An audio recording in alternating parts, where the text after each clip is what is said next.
teeth for another slice of pizza. I sure hope he brought the Pepto. Mike knows the Pepto-Bismol provides fast 5-symptom relief from unexpected stomach upsets. He's no rookie. The way he's throwing back those nachos, he's the GOAT. Be ready for game day with Pepto-Bismol. When you have nausea, heartburn, indigestion, upset stomach, diarrhea. Use as directed. Keep out of reach of children. We all hear the radio ads about the IRS. They tell you to be afraid, to be scared, and they try to frighten you into calling. I'm not here to do that. Tax Relief Advocates is different. TRA is here to tell you that if you owe money to the IRS, whether it's $5,000, $50,000, or $500,000, we have a solution. It doesn't matter if you're sitting in your car, at work, or with your kids. No matter where you are, call now. 800-575-8695.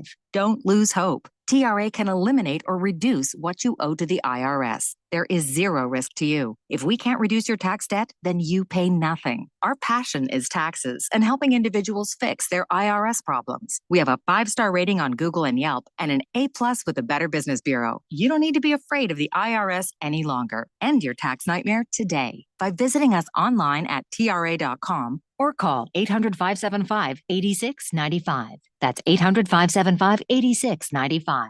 Tax Relief Advocates. Real solutions for real people.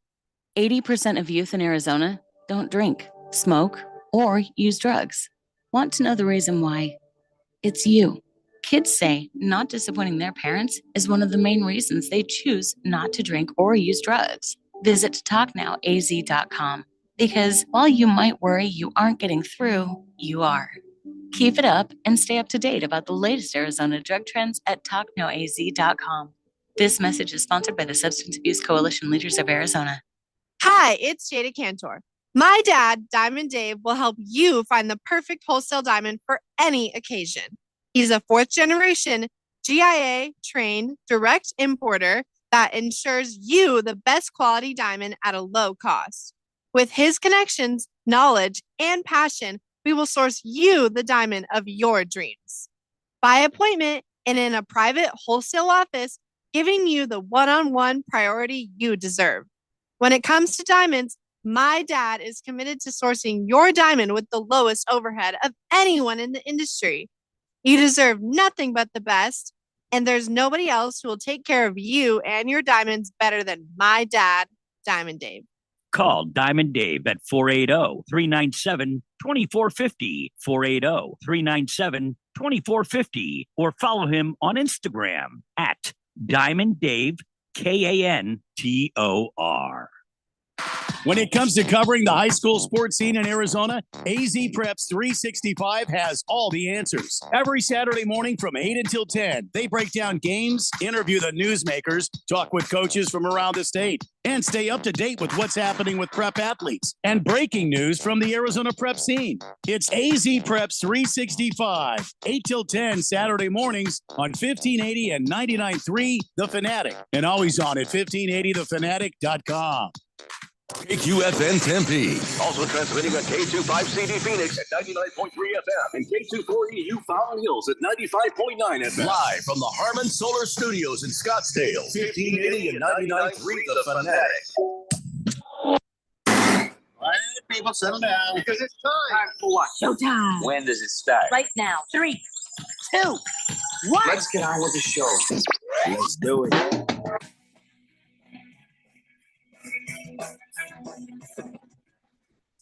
Good afternoon, everybody, and welcome to a Taco Tuesday here on the Daily Blender on 1580 and 99.3 The Fanatic as we broadcast live from the Harmon Solar Studios, beautiful uptown Scottsdale. Right over there, that's the sexiest man in sports talk radio, Keon Rose. My name is Randy White. Jeffrey O'Brien is out today. Should be back tomorrow. According to all reports, my insiders say he'll be back tomorrow. And you are the fourth dimension texting in on the text line at 888-368-1580 as we have a full boat of things to talk about today. Full boat of things to talk about. We've got the we in process right now. I know a lot of you don't care, but a lot of you do care. So I'm going to say it. The Baseball Hall of Fame being elected today. So that's one of the things we'll keep our eye on right now as the tally goes with the ballots. About 56% of the ballots reporting Adrian Beltre, Joe Mauer, Todd Helton, and Billy Wagner are all going to make the Hall of Fame if it stays the way it is right now. Andrew Jones only has 69.4% of the ballot vote. Gary Sheffield only 74.1%. Chase Utley is somebody that a lot of baseball fans have been talking about. Chase Utley, only 39% of the vote, which is, for me, it's weird. And then also guys that are Alex Rodriguez, 38% of the vote. I don't think he's going to make it. I don't think he's going to make it. Jimmy Rollins on this ballot at 14% of the votes. Somebody that's Carlos Beltran. Thought for sure he was going to make it. But Carlos Beltran, 66% of the votes. Really? And the big sexy Bartolo Colon, 0.5% of the vote. That's a first ballot Hall of Famer right there. Well, I mean, come on. Who wouldn't go for the big sexy? Exactly. Matt Holliday, 0.9%. Let's see here. David Wright, 6%. You might remember him as the Mets third baseman.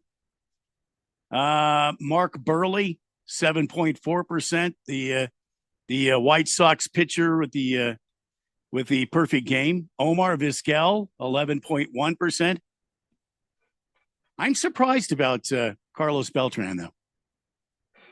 Surprised about him. Anyway, he's always been a fan favorite too. I just would have thought, he matches all with everybody but the Baseball Writers Association, the BWWA, BWAA, whatever the hell it is.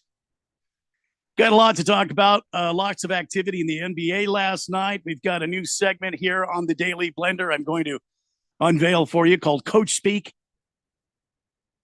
There's some news about the Chargers, Alabama, and also the Raiders have made a move. Jaylen Brown last night did something in Dallas I didn't think was possible. We'll be talking about that later on this date in Big Georgia sports history and so much more. Let's get going. Again, you're texting in on the text line at 888-368-1580. By the way, I just wanted to let you guys know. I don't know if Pierre or some of these French Canadian cats, if they are texting in, if they're texting in French, I don't know. Jeffrey's got some sort of magical application that he uses. And, Jeffrey speaks, of course, fluent French. And so he can go ahead and translate on the fly. Me, I'm not so lucky. So you'll have to bear with me on that. But anyway, 888-368-1580 as we get going here on this Tuesday, Taco Tuesday, here on the Daily Blender. So why don't we fire it up right now? There it is. Yeah, eat them if you got them. 888-368-1580. First thing up, Suns win last night, and not big either. A couple of points. Durant had to sink down a last second.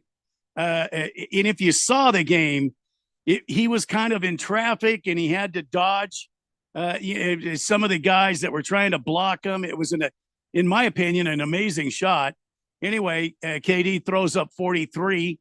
Hits the game-winning shot, and Suns rally from 23 down again to beat the Chicago Bulls last night here in the Valley. KD again had 43 points. Chicago's defense did everything in its power to stop the Phoenix Suns from winning. And it just wasn't enough. The 13-time All-Star KD drilled a contested 17-footer with 1.6 left on the clock for the Suns to erase a 23-point deficit and defeat the Bulls 115-113 last night. Suns have now won 6 straight. And don't look now, LA. You guys are just two games out of last place. Phoenix Suns 3 games out of first place. Imagine that. I don't want to brag or anything. Yeah, I mean, look, it's the Lakers have issues, but it just feels like the Lakers have issues every year to start the year. Whatever was working for them at the end of last season never seems to be working at the beginning of the following season. Nobody in that town has any patience. I don't know what's going on with them, but with the Suns, I really like the way that the big three are coming together. It's not perfect, and there's still work to do, but I've always been bullish on what this team is and what I think this team can be, which is a team that can go out there and score a crap ton of points in a very short amount of time. They're not out of any game ever. And their biggest problem is depth, which is a lot of the guys that I was hoping would be, bigger factors off the bench just kind of aren't. But when you talk about the big three, I notice we don't hear any more of that talk about, this might be the worst trade in NBA history, the trade for Bradley Beal. It never was that. That was crazy. So I'm glad we've kind of put that conversation behind us. I don't know exactly what this team and their ceiling is relative to the other teams. But if you just want to talk about a team that can score a lot of baskets in a short amount of time, the Suns are that. And they are something that I didn't know that they could be, which is a really great defensive team, because when they lock down legitimately. Well, they do lock down, but I still say there's not enough help off the bench. Yeah. Phoenix right now is just rolling. I mean, the big three are doing their thing. Book's doing his thing, kind of running the game, getting his shots, getting his assists where he needs to get them. KD, he can't keep up this pace. 40 points a night, he can't do that. Last two games, he's had to score 40 points for this team to win. There's got to be more help for the Phoenix Suns off the bench and the secondary players in this five-man lineup. There's got to be more help. And when you talk about a team that went down was it 66-45 or something at the half? Something like that, yeah. The Bulls had a 66-45, something like that, lead at the halftime, and they have to keep coming from that night after night. I don't see how the Suns can maintain that. It's not something that's ideal. And then to me, like, that's something that I would like to see them start to clean up as well, is just the slow starts in general. Like, even before Bradley Beal came back from injury, even when we had, Booker kind of in and out with the hamstring, like, the slow starts were a part of what the Suns were doing. And it's just a matter of time. I mean, you take a look at GCU and some of their slow starts. Like, it's just a matter of time before it catches up to you. It doesn't matter how good your team is. You have to put together 4 quarters of basketball. However, I don't think that you should ignore the fact that they were able to come away with a W regardless of that. And this is a Bulls team that's not a great team. I'm not suggesting that the Bulls are this, top of the Eastern Conference kind of team, but they have won 6 of their last 8 games. They're not playing a bad team. Yeah, no, they're playing good basketball right now. So like you don't want to be in 20-point holes and have to dig yourself out every single time. But I think that that's something you can work on. It's not an impossible to erase attribute of a team. Without Zach LaVine in the lineup, the Bulls had no. Look, if Zach LaVine's in the lineup, I think they win this game. You agree or disagree with that? I largely agree, but the Bulls are weird because they've actually played better when LaVine isn't on the floor the last month or so, which is one reason why they're interested in trading LaVine, because if they can win games without him, then let's see if you can get back more players instead of just one guy. I also think that it hurts the Suns that they're already struggling to get production from the bench. And Eric Gordon's not playing. Bol Bol's obviously injured. Chimezie Metu, who had been giving some quality minutes, he didn't play either. That was a DNP coach's decision. So just a lot of guys that are normally, Damian Lee, that can contribute a little bit, they didn't play for Phoenix either.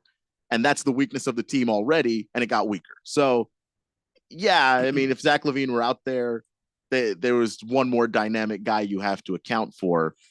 But the Bulls seem to have a better record when he's not on the floor, which is odd. Bulls played some stiff they played some stiff defense. I mean, they didn't give the Suns anything. The Suns had to work for everything, in my opinion. They did.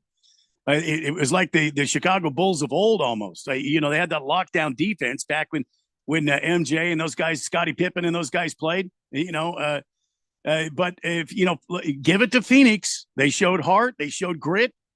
They showed strength to come back and win this game. They had to do it in the fourth. Again, they were down pretty good. And I love what Kobe White said after the game about Kevin Durant. Kobe White said, "Yeah, he's tough. Yeah, hey, that's KD. KD doing what KD does. They triple teamed him on that last shot. Yeah, still knocked it down. Yeah, there's not a whole lot you could do to stop Kevin Durant when he's rolling, and he was cooking last night. I mean, it was just it almost seemed like at some point it was just like just give the ball to KD and let him do his thing, because if he's going to play like that, it almost seems silly to just take the ball out of his hands just to do it. And I think that was one thing that I noticed. The other thing I noticed was when they got down, that's when they started moving the ball a whole lot more. And I thought that energized the offense. Maybe start the game doing that. Just maybe do that in the first quarter and not the third. And you might be up 20 instead of down 20. Yeah. Moving the ball around, passing the ball around. 888-368-1580. The text line, Quiet Cannon says 66-45 at the half means there was no defense by the Suns. Yeah, I mean, I agree. But the Suns team is not made to be a defensive team. He goes on to say, when the defense turns up the heat, the Suns do much better. Defense is the key for the Suns. Again, yes, but this is not a defensive team. I mean, KD Durant plays good defense, not great.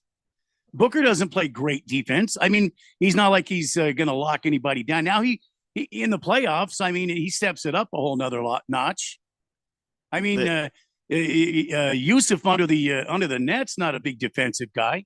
No, but I think that the Suns do play good defense. They're just not consistent about it. Like they're capable of it. And I do think that Frank Vogel was, in my opinion, one of the correct choices for coach here, because he's somebody who has a defensive system that doesn't rely on any one guy.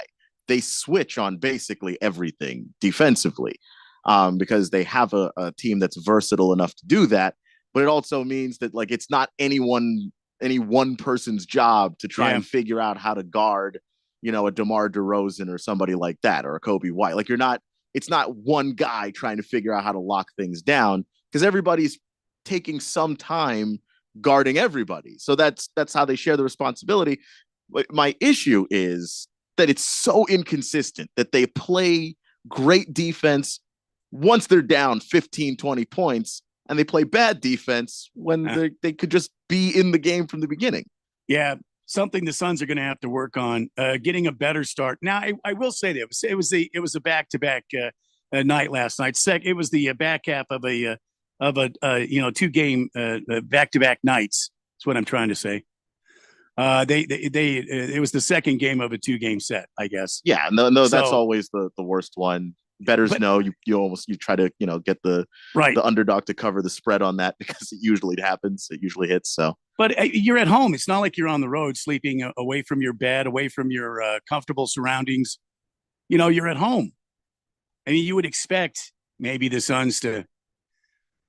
I don't know. I'm complaining about a win, and I really shouldn't be complaining about a win. Suns win 115-113, take the Bulls down.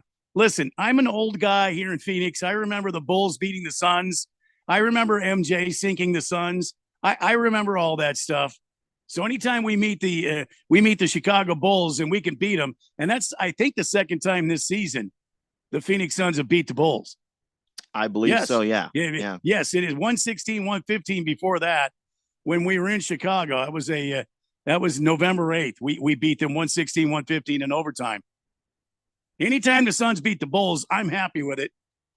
And it sounds like I'm complaining, but really I'm just trying to analyze what's going on with this Phoenix Suns team. And look, at this point, it's 6 wins in a row. They've beaten the Lakers, who are spiraling. Portland's not very good, but the Kings are a quality team. The Pelicans are a quality team. Clippers. The Pacers are a quality team. And then they beat the Bulls, who I wouldn't say are like a great team, but like I said, 6 of their last 8 games, they're playing their best basketball right now, and you still beat them. So that to me is it means something that you're stringing together a bunch of wins because those guys are building confidence. They're trying to figure out, where the other players on the team like the ball. And you're starting to see that gel a little bit. Like the Bradley Beal at the top of the key, swings it to Booker, swings it to Durant for a corner three is a thing they go to very often. And I enjoy seeing it. Quiet Cannon goes on to say on the text line at 888-368-1580, defense takes energy. When you don't have depth like the Suns, you need depth to give these guys a rest. Keep up the intensity level at both ends of the court. Yeah, that's true.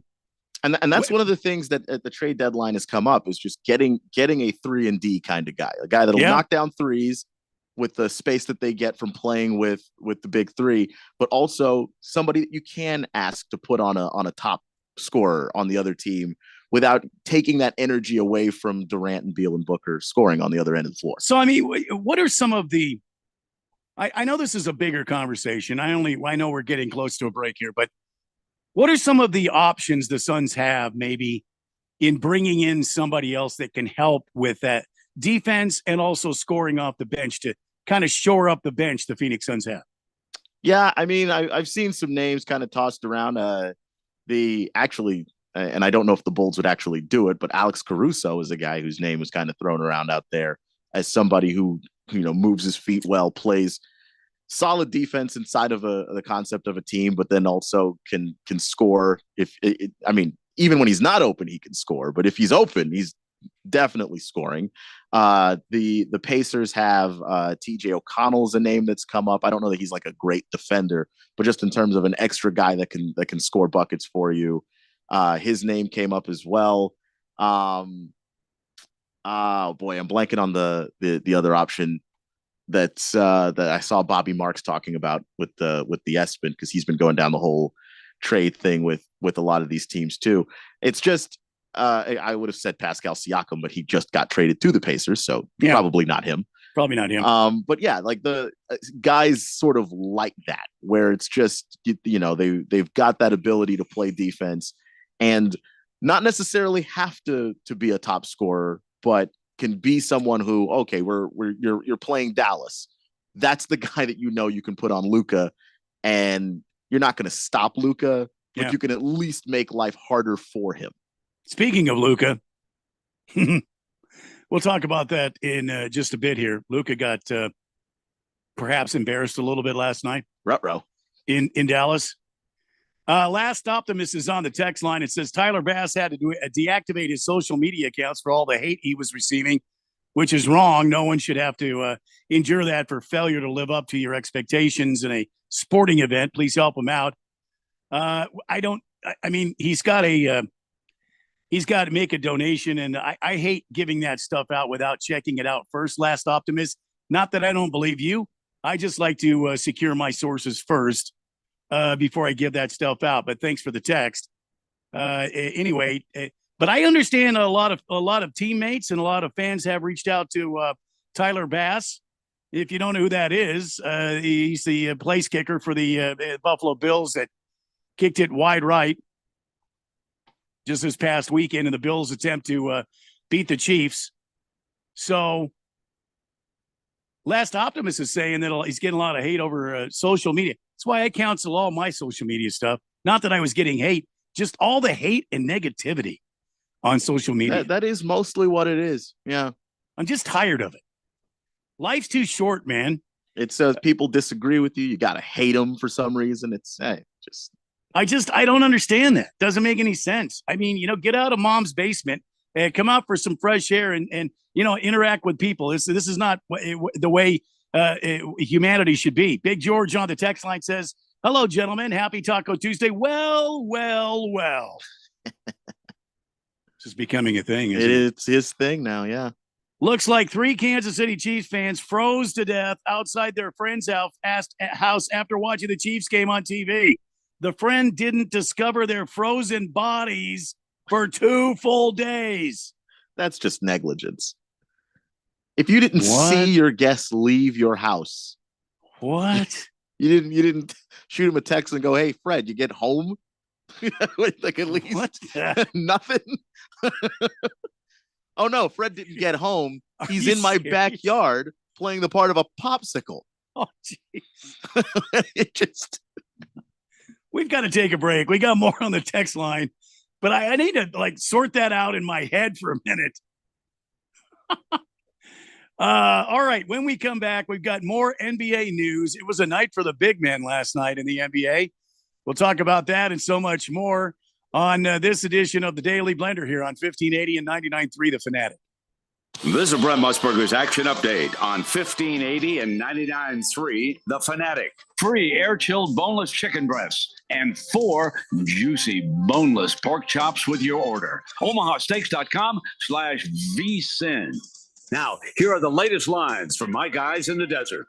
4 teams are left in the NFL playoffs, all vying for Super Bowl 58 in Las Vegas. The AFC Championship game features the Baltimore Ravens against the Kansas City Chiefs. Kansas City in their 6th straight AFC title game. The Ravens, an early 3.5-point favorite at home, minus 186 on the money line. Kansas City plus 156 with an over-under total of 44.5. Over in the NFC, the 49ers hosting Detroit. The Niners a 7-point favorite, minus 330 on the money line. Detroit plus 265, over under 50.5. I'm Tony Desiri with your VSiN Action Update on 1580 and 99.3 The Fanatic.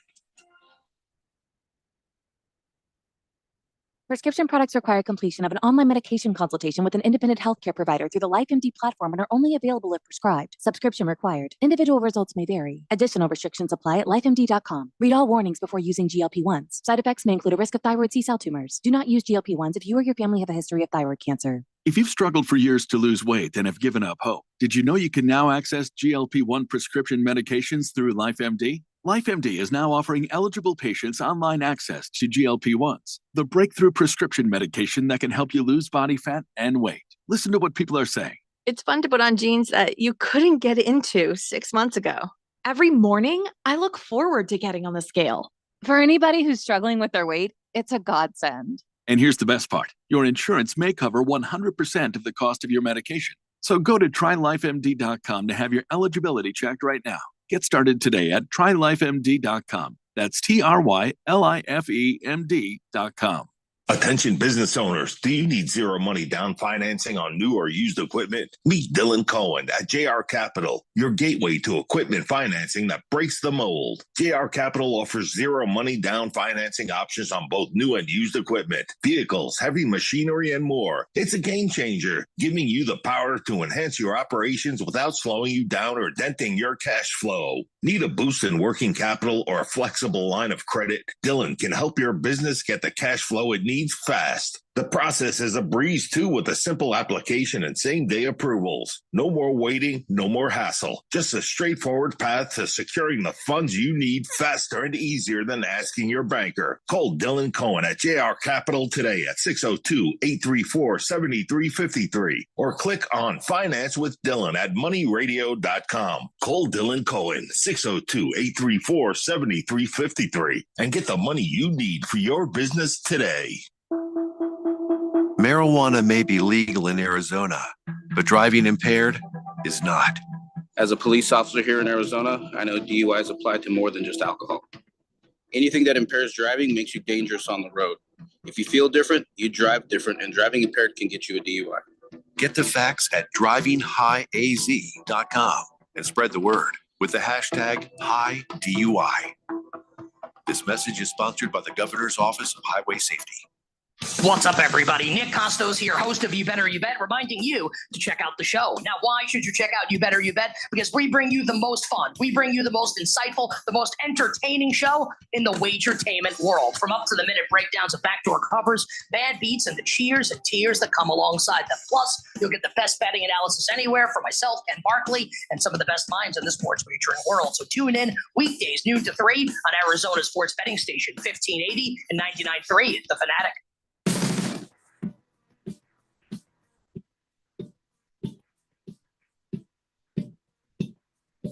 Suns win last night at home against Chicago Bulls, which is a sweet, sweet day here. Kind of like when the Diamondbacks beat the Dodgers. Final score last night, 115-113. Suns in actions again Wednesday night when they take on the Dallas Mavericks. There's a little fun embarrassment to Luka Doncic. which will be funny for everybody who's not a Luka Doncic fan, and I am not. We'll talk about that a little later on the Daily Blender. The MLB 2024 Baseball Hall of Fame tracker still going strong. It's still the same as when it was when I signed on the air today with Keon. Still, Adrian Beltre leads 0.8 of a percentage point away from being 100% on all ballots. Adrian Beltre, Joe Mauer, Todd Helton, good for them, and Billy Wagner are your inductees right now. Gary Sheffield needs another percentage point. And Andrew Jones, I can't see, he needs 6% to get on inducted into the Hall of Fame. Maybe next time, I guess. He was a guy that I definitely would have assumed was a first ballot kind of guy. I mean, Andrew Jones electrified people. The Braves fans. Gosh, he seemed so clutch. He seemed like he was always making the big catch or the big hit or stealing the base when the team needed it. Anyway, 888-368-1580. I got some text. Let's clear them off here. Manitoban Moose says, frozen Chiefs fans. That's negligence on the friend's part. Isn't it? I mean, your friends went outside and you just never checked on them. What are you supposed to do? These guys, hey, we're taking off. Okay. We're going to go get some barbecue and head home. All right. See you later. It just seemed like they were in like his backyard and he just didn't notice that they were back there. I mean, I don't go on patrol when people leave my house. When you guys were out here, I didn't go looking around to make sure you guys weren't hanging out of my house somewhere.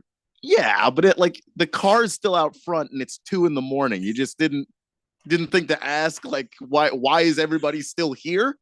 And where are they if they're still here? They're out in my backyard dead. Manitoban Moose says it's an unwritten rule in Canada that anytime you hang out with your buddies in the winter, you do a head count at the end of the night to make sure everyone is accounted for. You also shoot everyone a text asking, quote, you make it home, eh? End quote.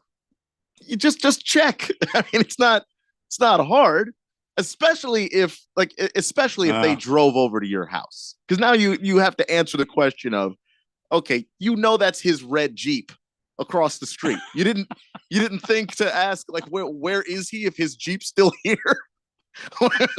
What's going on? Only the things that can happen in freezing climate. We don't have that problem here. Not at Arizona. All right. Haruto is on the text line. Hello, Mr. White and Mr. Rose. I'm sorry to hear that Mr. O'Brien is off sick today. Well, he's not sick. No, he's just out today. Tell me to drink ginger sauce. It always works for me. Tell me to drink ginger sauce. It always works for me. Tell him.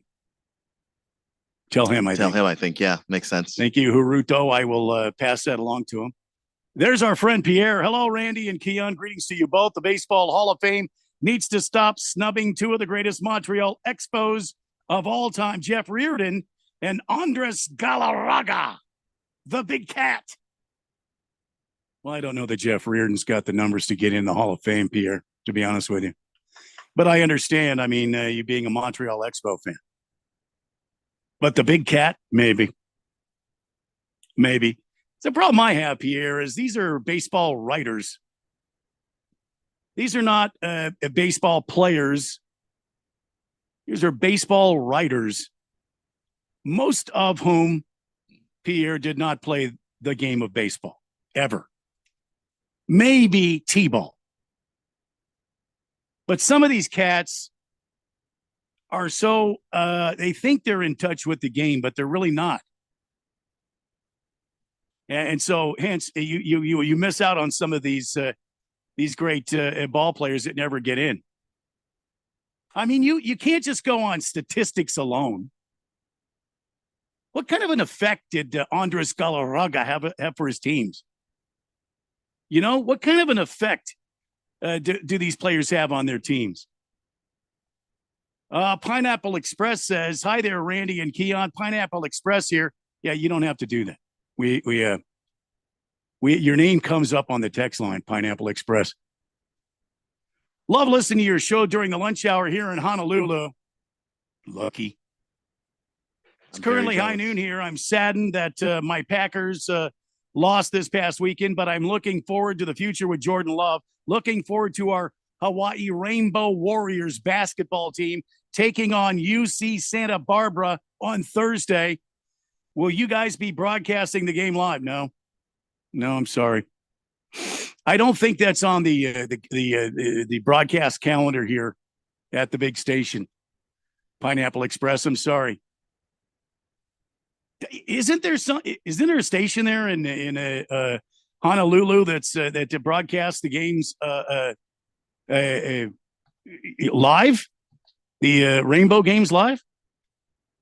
Somebody should have it out there because that's where the biggest part of your fan base is going to be. Look, man, if I'm running a radio station in Honolulu, Hawaii, all right, A, I'm loving life. Right. B, I'm put on, if I'm a sports talk station, I'm putting on Rainbow Warriors stuff on, everything they do. It could be football, basketball, softball, baseball. I'm putting it all on. By the way, I hope you have live aloha, Pineapple Express. Oily Stool says, "Hi guys, Oily Stool here." Yeah, let me stop right there and say, everybody listen. When you text in, you don't have to say your name. We have it right here. It's in the system. It's like caller ID. You text in, we see who it is. So you don't have to say Oily Stool here. It already says Oily Stool. Yeah, we have Oily Stool. We've already got it. Hey guys, Oily Stool here. How about my Edmonton Oilers currently on a 13-game winning streak? We play Columbus tonight, so the streak should continue, but never underestimate any opponent. Yeah, that's true. That's a good point. The Blue Jackets. Right. Okay, A. Who the hell comes up with a name like Blue Jackets? It's an Ohio team. It's Ohio. Are U.S. What does that represent? What the hell does that mean? I'm going to use the Google here to figure it out, but I'm just saying, if you're asking Ohio to make sense, this is a state that gave us the Browns, and the team is orange. I mean, the university Buckeyes. You know what a Buckeye? It's a nut. Yeah. Who the hell they come up with these names? It's a nut you can't even eat. It's poisonous. It's Ohio. It's the state of Ohio. If you're asking that state to make sense, it doesn't. They're the Browns. Ohio. Their team color is orange. How does that make any sense? It doesn't. Well, is that like the river color? Isn't that like brown and orange? That terrible, terrible river that runs through right? Come on. I don't think that's what they had in mind. It is true though. It is. It's like it's all sorts of toxicity and who knows? Jimmy Hoffa's probably in there. I mean, you try to catch a fish from that river. It's got three eyes. You don't do that. No. Nothing you can eat anyway. No, it looks like a painting, a Picasso painting. It might fight you. Just throw it back. Yeah, just throw the damn thing back. What were we talking? Oh, yes. Yes. Edmonton should win tonight against the Blue Jackets. I mean, I've heard of Yellow Jackets. Those are stinging wasp-like creatures. Blue Jacket. What is that? Like a group of angry CPAs or something? See, the franchise's nickname is the product of a name the team contest where, a lot of these things come from.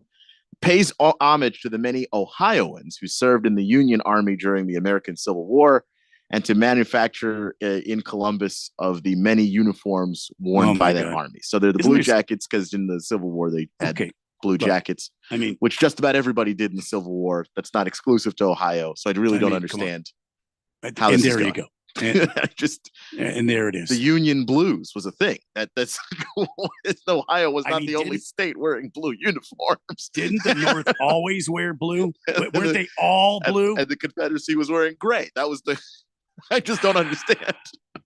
I really, honest to God, I'm more confused now than when we asked the question. Thunderso says, Randy, I'm so sorry about your oily stool. What the hell? It wasn't mine. My oily stool, Thunder Snow. It was a texter. I thought we were pals, man. That's a texter. That's not my oily stool. He's an Oilers fan. It's named Oily Stool. Boy, and it's only Tuesday. Yeah. Moist One says Carlos Beltran getting punished for the Astros thing, but he is for sure a Hall of Famer. Yeah. Okay. Yeah. All right. I see. And I agree. Yeah, you're right. I see, and I agree. You know, now the Astro thing is starting to, come to fruition. I forgot he was on the trash can team, wasn't he? I didn't remember that either, to be honest. Damn. Rye Guy says, yeah. Isn't he just going in as a player, or is that? Well, he was wasn't he a player on the team, or was he a coach? Okay, let me go ahead and double check that, because if Yeah, he was a coach, then I don't think that should stop him from getting in as a player. Rye Guy says, hey lads, yeah, true story about those Chiefs fans. Nice friend. You don't know buddies are laying in the lawn, playing lawn gnome in your backyard. Jeez. What does that guy's backyard look like? I'm guessing tending to the backyard isn't real high on the list if you're not noticing frozen buddies. 3 dead friends of yours just hanging out in the backyard. No, I mean, that's true. I mean, how often do you go in your backyard? If you don't notice, there's 3 bodies laying in your backyard. The spring thaw. It's like, ooh, what's that odor? I better cut the grass. Yeah, he was a player with the Astros there. Just that last season. That looks like Steve over there. Oh, there's Bruce. Hey, Harry, is that you? Rico Suave. I like saying that for some reason. It's fun to say. Rico Suave. Simply says, whoops, fellas.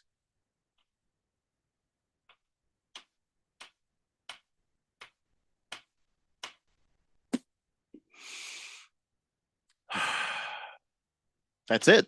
Oh, brief, I guess. Hey, there's no exclamation point. There's no. I was hoping question Rico mark. Suave would send more after that, but hey to you, Rico Suave. Whoops! There it is. Let's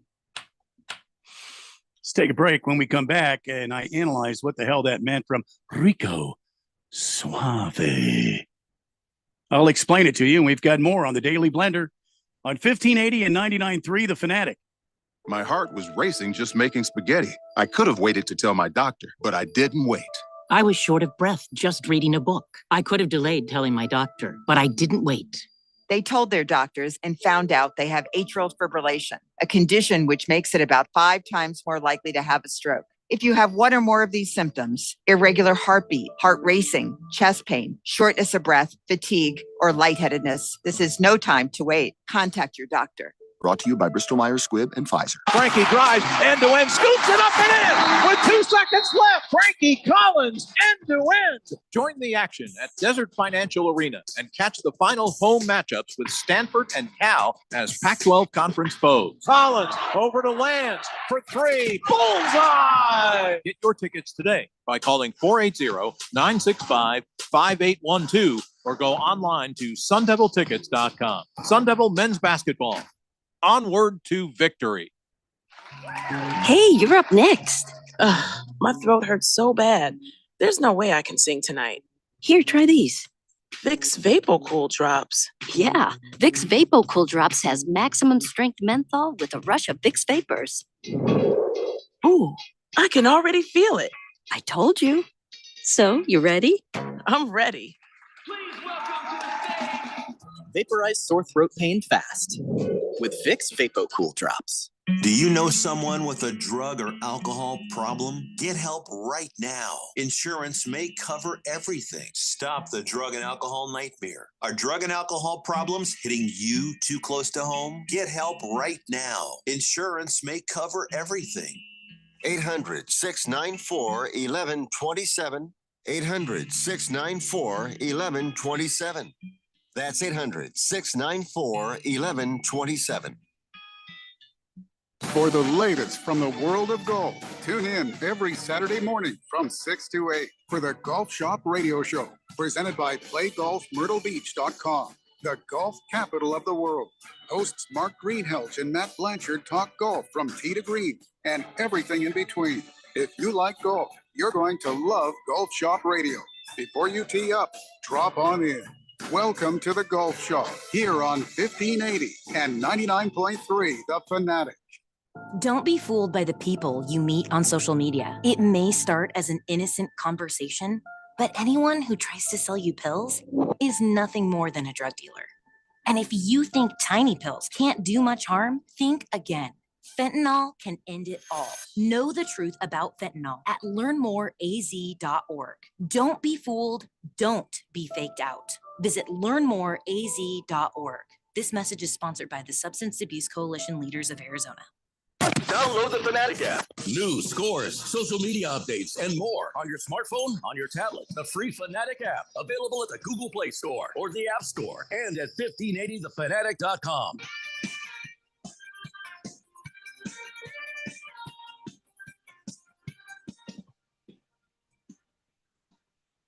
It is you and us, and we are together on this Taco Tuesday here on the Daily Blender on 1580 and 99.3 The Fanatic as we broadcast live from the statuesque, beautiful Harmon Solar Studios in beautiful uptown Scottsdale. Last couple of days of weather here, Keon, have been amazing. That is a word that you could use to describe this. You don't like what we've been going through here the last couple of days, Keon? No, it's not my cup of tea, honestly. Well, you do come from what was it, Tennessee and Georgia and all that, where they get actual rain. Yeah, and around this time of year in Chattanooga, it's just the sky opens up and it doesn't close again until March. So you're just in it. Well, I listen as a homegrown Arizonite. It's not what they call us either, by the way. Homegrown Arizonan. It's been beautiful. I mean, the last few days have been absolutely wonderful here in Arizona. And this is what, people, in case you don't know, this is what we call an Arizona winter. Because next week it'll be mid-70s. The weather will change this time of year. Just give it 5 minutes. It'll change. But this is known as winter in Arizona. Let's see here. Thunder Snow wants to apologize, saying he was concerned for my health when he heard oily stool. No, I don't talk about my oily stools or any other stool on this air, except maybe a stool I might sit on in the garage or something. Let's see. Quiet Cannon says, Randy Stark here in Scottsdale, but it's not raining. Can we get an update on the weather? Yeah, it's going to be dark and rainy. And then tomorrow the sun comes back, and by next week it's going to be mid-70s. And if you think I'm kidding, just go ahead and look at one of the official weather apps. They'll tell you. Tomorrow, clouds and 63. Thursday, partly sunny and 65. Saturday, 71 and sunshine. Monday, 76 and sunshine.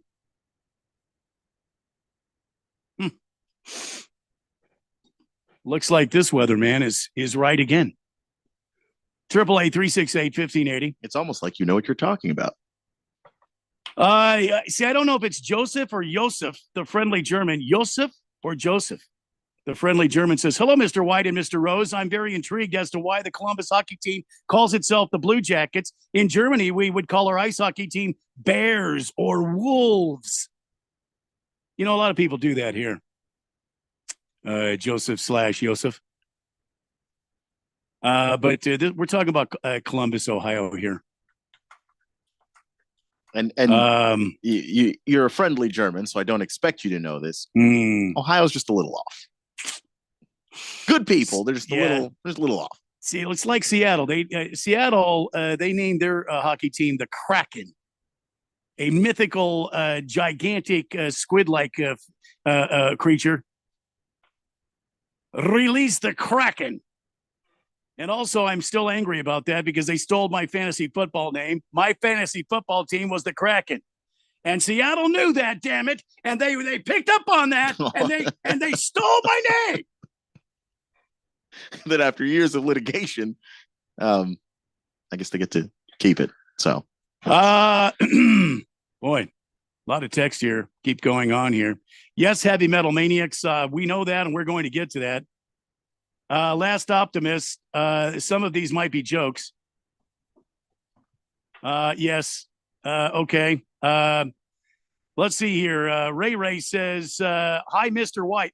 We all stop it with the Mr., please. Hi, Mr. White. I'm enjoying this beautiful Arizona weather. It reminds me of summer in Halifax with rain and clouds and highs of 15 Celsius. Whoa, whoa, whoa. Don't bring that metric business in here. What is 15 Celsius? Keon, will you get the converter out there? That is 59 degrees. Okay. Fahrenheit. All right. There it is. 59 degrees. Arizona is such a beautiful place. Once my seafood business is done, I should move out here permanently. Yeah. If you like ungodly, convection oven like heat in the summer. That's the thing is you can, when you're here in the fall time, winter time, springtime, bearable weather, great to bearable. Yeah. Then when you get into summertime and you open the door of your car and it feels like instead you've opened up the gates to hell. Yeah. That's a different experience. And that's a true story. Yeah. Yeah. That's what happened to me when I moved out here in August. It was just, I opened my door and it was just like, oh my God, I think I've made a mistake. All right. 888-368-1580, the text line. We've got to move on here. We have so much to cover today and so little time to cover it. According to sources, and this was about a half hour before we went on the air here, the Milwaukee Bucks stunningly have released and fired their first-year head coach, Adrian Griffin. The Bucks are planning to quickly pursue a small pool of accomplished and available veteran head coaches with, now, everybody calm down now, Doc Rivers near the top of the list. Oh, man. Mike Budenholzer, who was fired over the summer, was replaced by Griffin. And now Griffin has been fired. He has Tuesday night's record after they fired him, before they fired him.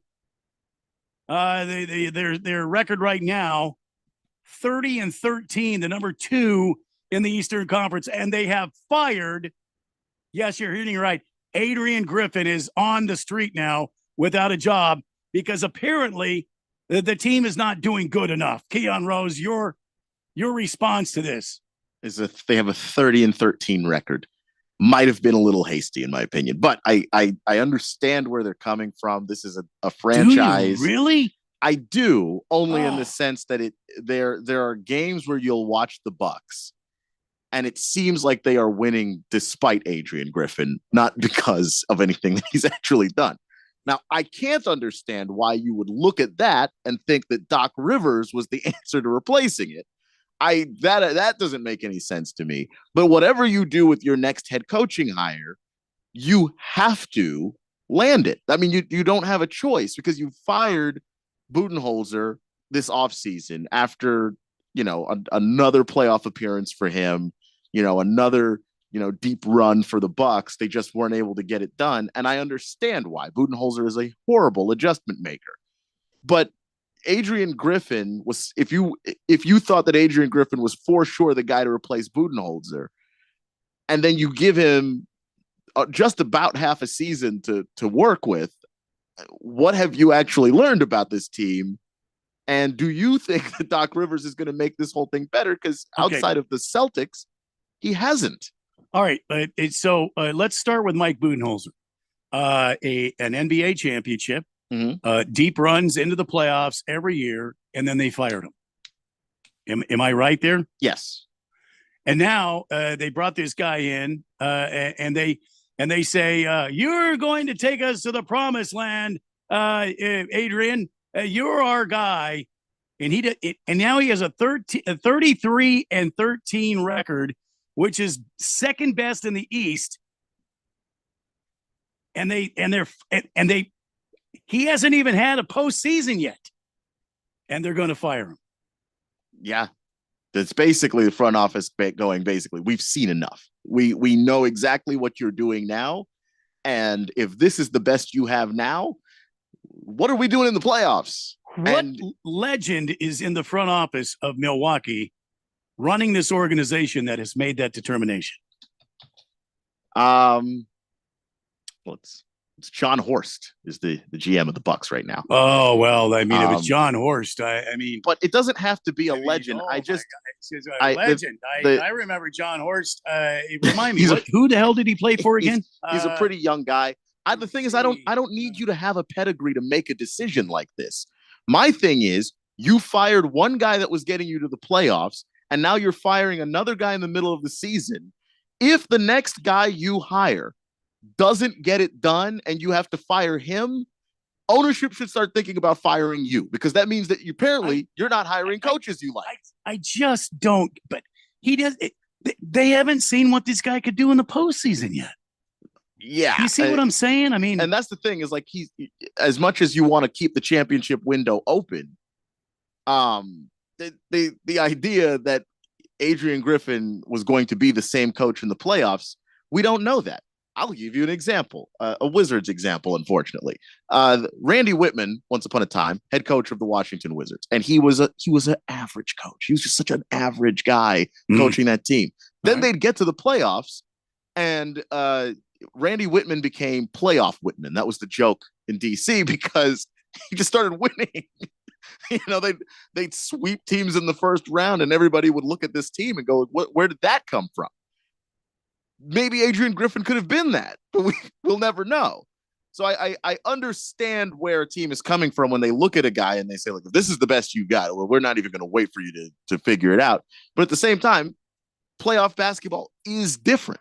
So is the front office of Milwaukee feeling like, okay, this guy has no playoff experience.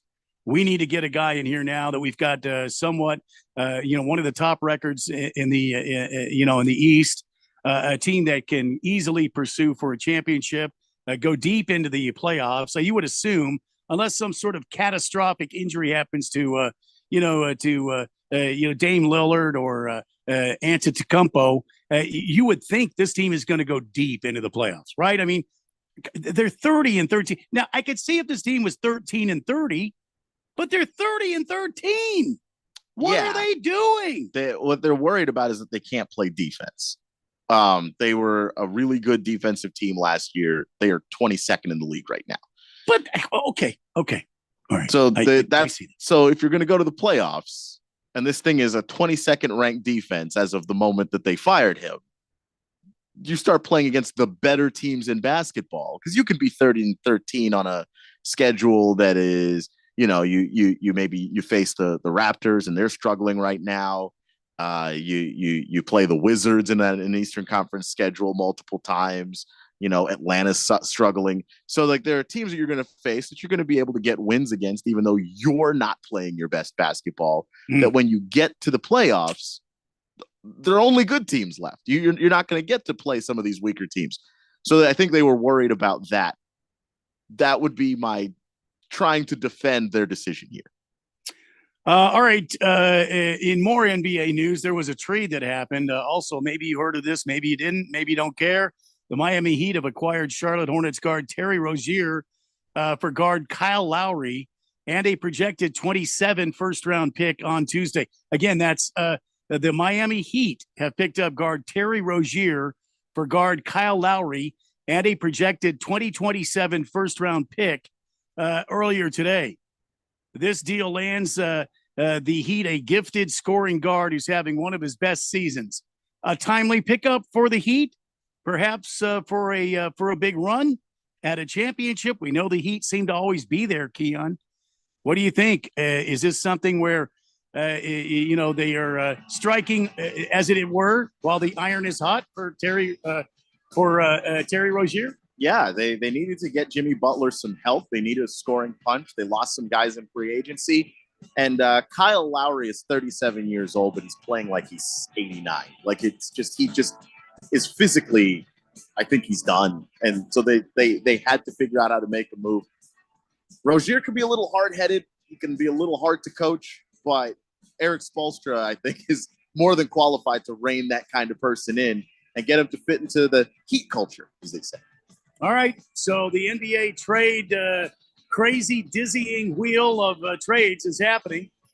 And that will wrap up hour one of the Daily Blender on this Taco Tuesday. We will be back here in just a few moments for hour number two, and we'll play a new segment, Coach Speak, on the Daily Blender right around the corner. Get deals on what you need during MVP's bonus days at Lowe's. Right now, save $20 on select 5-gallon ceiling paint or primer by HGTV Home by Sherwin-Williams. Plus, get 15% off and earn 3 times bonus points when you buy 4 or more Purdy products. Because Lowe's knows savings. Lowe's knows pros. Selection varies by location while supplies last. Discount taken in time of purchase. See sales associate for details. Bonus points calculated before taxes and fees after applicable discounts of any. Valid 1/15 through 1/26. Subject to change. Hey folks, Rich Eisen here. Get ready because the football playoffs are here and the guys on my show are having a blast picking their teams and stats on Prize Picks. Plus, with basketball season going strong, they're able to pick combo projections across both sports. Join them on prizepicks.com/primetime. Easy gameplay and an enormous selection of players and stat options are what they tell me makes Prize Picks the #1 daily fantasy sports app. And right now, Prize Picks will match your first deposit up to $100. Brockman is loving that aspect. He's hooked. And all you need to do is visit prizepicks.com/primetime and use code primetime. That's code primetime at prizepicks.com/primetime for a first deposit match up to $100.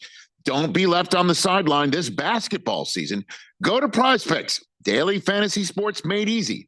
Must be present in certain states. Visit prizepicks.com for restrictions and details. Frankie drives end-to-end, scoops it up and in with 2 seconds left. Frankie Collins end-to-end. Join the action at Desert Financial Arena and catch the final home matchups with Stanford and Cal as Pac-12 conference foes. Collins over to Lands for 3. Bullseye! Get your tickets today by calling 480-965-5812 or go online to sundeviltickets.com. Sun Devil men's basketball.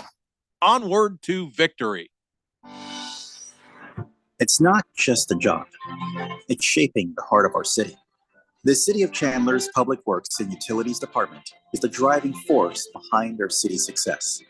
We invest in you with continued training, benefits, and a supportive team environment where career advancement is in your future. Learn more at jointeamchandler.com. Be a part of something bigger. This message is sponsored by the City of Chandler. Hey, Jeffrey O'Brien here. And listen, Phoenix has had over 53 days of 110 degree plus this summer. This last July alone, we had 30 consecutive days of 110 plus. And this summer heat might just be the new normal for summers here in Arizona. What you need to do is call Harmon Solar today. Harmon Solar could save you over 80% off your electric bills. They're a locally owned, family-owned company. Call Harmon Solar for a free estimate. 800-281-3189. That's 800-281-3189 or go to harmonsolar.com. KQFN Tempe. Also transmitting on K25CD Phoenix at 99.3 FM. And K242 Rolling Hills at 95.9 FM. All right, people, settle down. Because it's time. Time for what? Showtime. When does it start? Right now. 3, 2, 1. Let's get on with the show. Let's do it.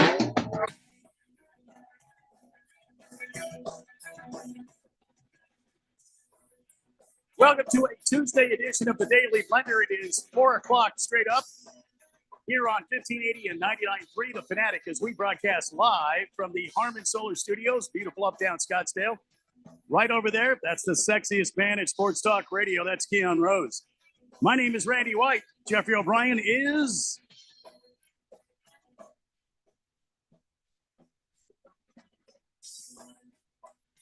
out today.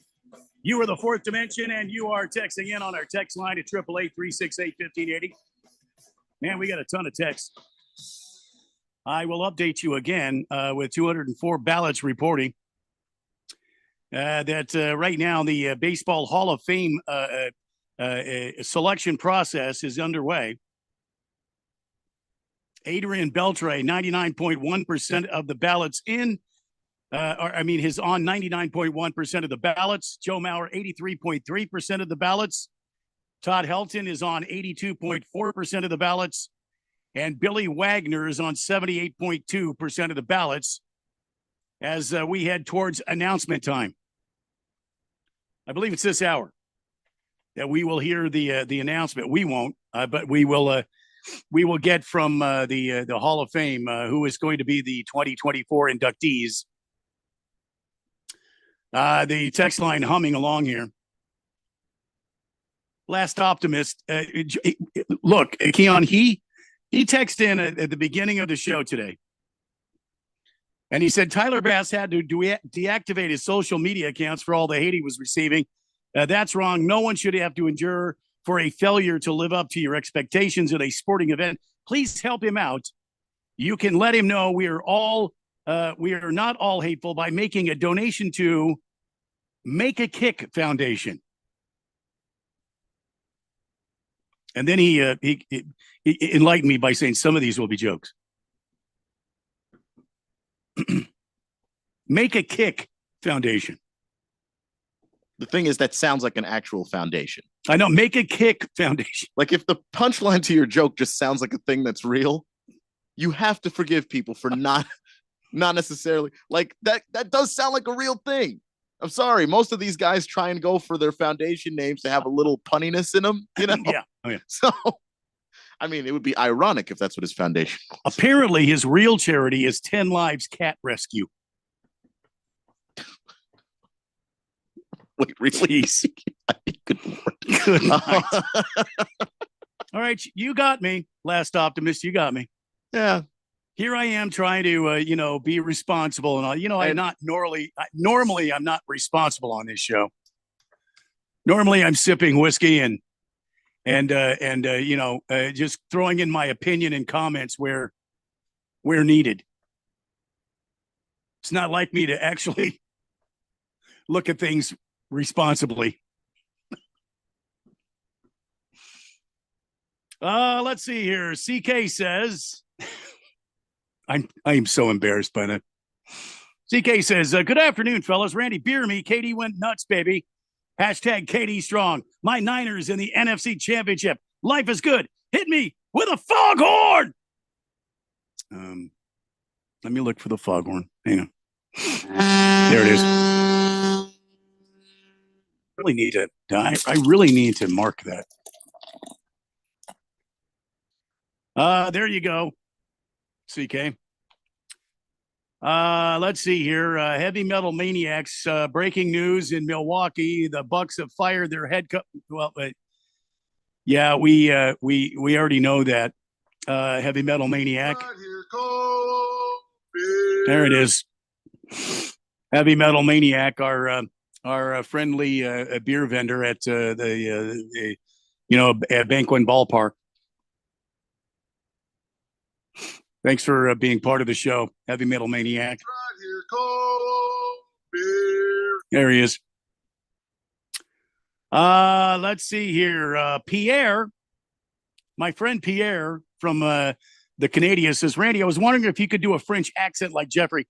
He has an exaggerated French voice, but he manages to correct the inflections. I'm also smoking a cigar in your honor after a long day at work. So listen here, Pierre, what kind of cigar are you smoking? Because earlier today, I had an Oliva nub, a dark wrapper nub. I didn't have time for a nice one, but I took a few minutes while I finished up prepping for the show. And I was sitting on the patio here in the great state of Arizona, enjoying this weather. And I was thinking about you, actually, Pierre. And I don't really have, I can't do French. Oh, monsieur. I am sure you are having a good day smoking your cigar. See, that's about all I could do. I don't know. That was bad. That's not bad? Not bad at all. Jeffrey just does a really good one. And that's just. Well, I mean, Jeffrey does a lot of great voices. Yeah, that's the thing. I mean, I'm not the voice guy here. He's well practiced. Oh, he is. He at some point he had something over like 200 voices he could do. I believe that. He did a damn good William Shatner. He did a damn good William. When we did the morning show, he would bust out the William Shatner every once in a while, and he would just drop me to the floor. There's something on the wing. He would break out some William Spot. I need you. He would do. He needs to do that again. Haruto says, I'm very intrigued by this basketball you Americans play. Why does the ASU basketball announcer say, bullseye? Does basketball have a target? The basket is a target. No, that's just, announcers, Haruto being, excited. It's like when he swishes it, they go, bullseye. Yeah. I mean, the basket is the target. It's just an analogy to another game. There, to just say that the shooter made a great shot. I'm beginning to think Haruto's not real. Pinocchio says, wait, or Randy, just not familiar with basketball on that level. Wait, Randy, who pushed in your stool? Pinocchio. Come on now. Come on, Pinocchio. You know better than this. It says Chief School, but I think it's Chief Skoll. Chief Skoll says, hello, Mr. White, Mr. Keon. The joke right now is U of A and the new AD football coach, the fix is in. I mean, we talked about this yesterday. Jed Fisk leaving for Washington. The new, the AD was was he fired or resigned? He resigned, I think. He resigned, but it did feel like a you better jump before we push you kind of resignation. And not only that, so then they break up and they, instead of, like I said yesterday on this very radio program, they were not going to go searching for a high quality, big name athletic director. They were going to find somebody that would come in and take the money that they had. And apparently their softball coach is going to do that. It only gets better for ASU. It only gets better. Plus, they may have an internal audit coming to try and figure out how it is that their athletic department ate about $150 million or something like that. $230 million. Oh boy, I lowballed it. That's actually a bigger number than missing. Just missing. Yeah, not accounted for. Which is definitely suspicious. The state government is wanting to know because this is a public university. So now you've got questions. You have angry students who went there and want to know what the hell happened to their tuition money. Right? Yeah, it's a lot. Let's see. Rye Guy says Celsius, America. I know, right? I know it. I think, right, Guy, this was, when I was still correcting that. I think this was when I was correcting that. Kista Cook is on the text line. Debating which one is more horrific, frozen bunny popsicles in your backyard or forgetting to let your rabbit out of the cage when it's 117. This is going to be a horrific story. There's only bad answers to that question. He didn't have a rabbit, though. Well, he had a rabbit later. What was this? Was this a hamster? One of my kids. Now, I had 6 kids. And so many years of my life were just a blur. I don't remember my 30s and most of my 40s. So, but for one reason or another, my son left his, I think it was a hamster or a guinea pig, and I'm not sure which one it was. Left the guinea pig outside,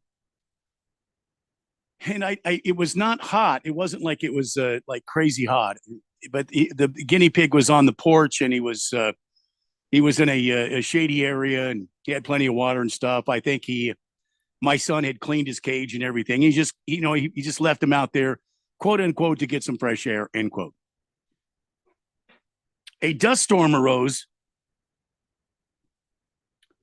And the next day, we didn't have a guinea pig sickle. We just had a guinea pig stick. Oh, no. Just hard as a rock, bottom of the cage. Bang, bang. Oh, no. Guinea pig stick. The terrible. animal kingdom is very happy none of my kids became veterinarians, I think. I think so, too. Yeah. Like your kids didn't work at a zoo or anything like that. That's disaster waiting to happen, it sounds like. Yeah, it sounded like a metal rod hitting the bottom of the cage. It was clang, clang. Little pieces of fur were flying off. That's horrible. Yeah. You know, like those weeds where you pick them off and the things just go everywhere. Mm-hmm. That's what happened with this poor animal. Walter Mellon wants to know, is it really bad to have a 33-13 record for this time in season? How many other teams are better? Only one in the East. It's not that it's bad that they have a 30-13 record. It's that they don't think he's the reason why they have a 30-13 record. They think they have a 30-13 record because they have Dame Lillard and Giannis. But they should also probably be better defensively if you have Dame Lillard and Giannis.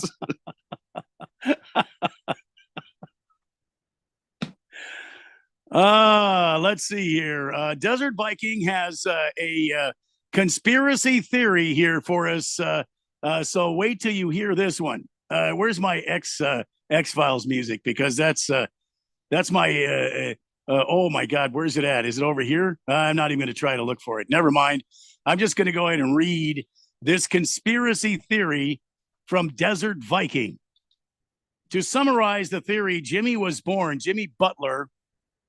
Many have heard the theory. Jimmy Butler's dad is MJ. Jimmy, the final piece needed to win his title. What a great dad coming from the Charlotte Hornets, which is MJ's team. To summarize the theory, Jimmy Butler was born in Texas, and Jordan had a road game in Texas approximately 9 months before Jimmy was born. They also look strangely similar when comparing their 22-year-old pictures side by side. Coincidence? I don't think so. I mean, Desert Viking asserting the assumption here that Jimmy Butler and MJ are related. Yeah. Here it is. Related. There's no way come on. Maybe that would have come out a long time ago, right? You'd have to think. So also Jimmy Butler's dad is still very much alive. So it's not like they never found his dad and then, well, Michael Jordan's an option. His dad exists, you know? Technically, his dad is the second Jimmy Butler.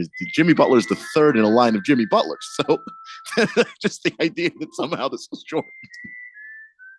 I have heard this conspiracy theory before, but I just don't buy it. All right, 888-368-1580. Big George Randy, I do miss you having on the X social media platform. Why? I didn't add anything to it. All I was just a point for you to, to put on all sorts of tweets and stuff that it would get copied on there from me somehow.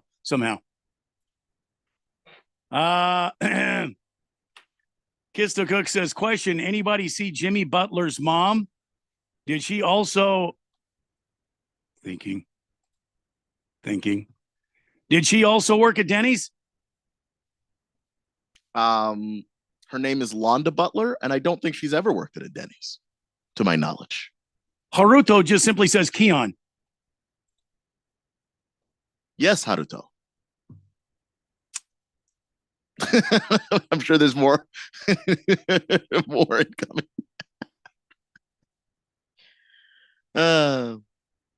Nothing like a slow text line. Oh, it's not slow. I mean, I've got a ton of them here. I have a bunch of them here. I'm just trying to figure out what the hell's going on. Well, that's Haruto says Keon.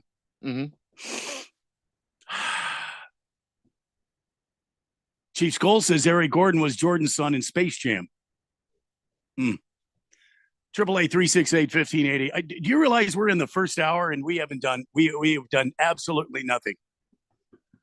Big night last night for the big men in the NBA. I'm sure you all have already heard about Joel Embiid on the was it the 7th anniversary of Kobe's big night? Was it the 7th, the 10th, something like that? Anyway, Joel Embiid dropped 70, put 70 on the Spurs last night, and he didn't just do it against the Spurs. He did it against old Wembanyama, that big giant walking cane, that guy that really, I don't know if I'm Pop, I'm just throwing get the ball to Wemby. That's all I'm teaching everybody. Throw the ball to Wemby and let him score. But they don't do that. So anyway, Joel Embiid drops 70 last night. How big of a feat is this, Keon, for Joel Embiid? I mean, we all know that he's one of the great players in the NBA today, but he is going against, Joel Embiid, a rookie in this league. What do you think about this? I think it's a great, great accomplishment, but I mean, what do you think? Yeah, I mean, even if you're going up against a rookie, 70 points is still hard to do. Like you're still every part of your game has to be working for you to pull that off. And it was for Embiid. First off, 36 minutes. He didn't even play, he didn't need every minute of the game to get the 70. But the other aspect of it too was just how he was able to get to his spots. And by the way, Wemby had a good game too. He had 33 points. You just forget about it because 70 makes that number seem small.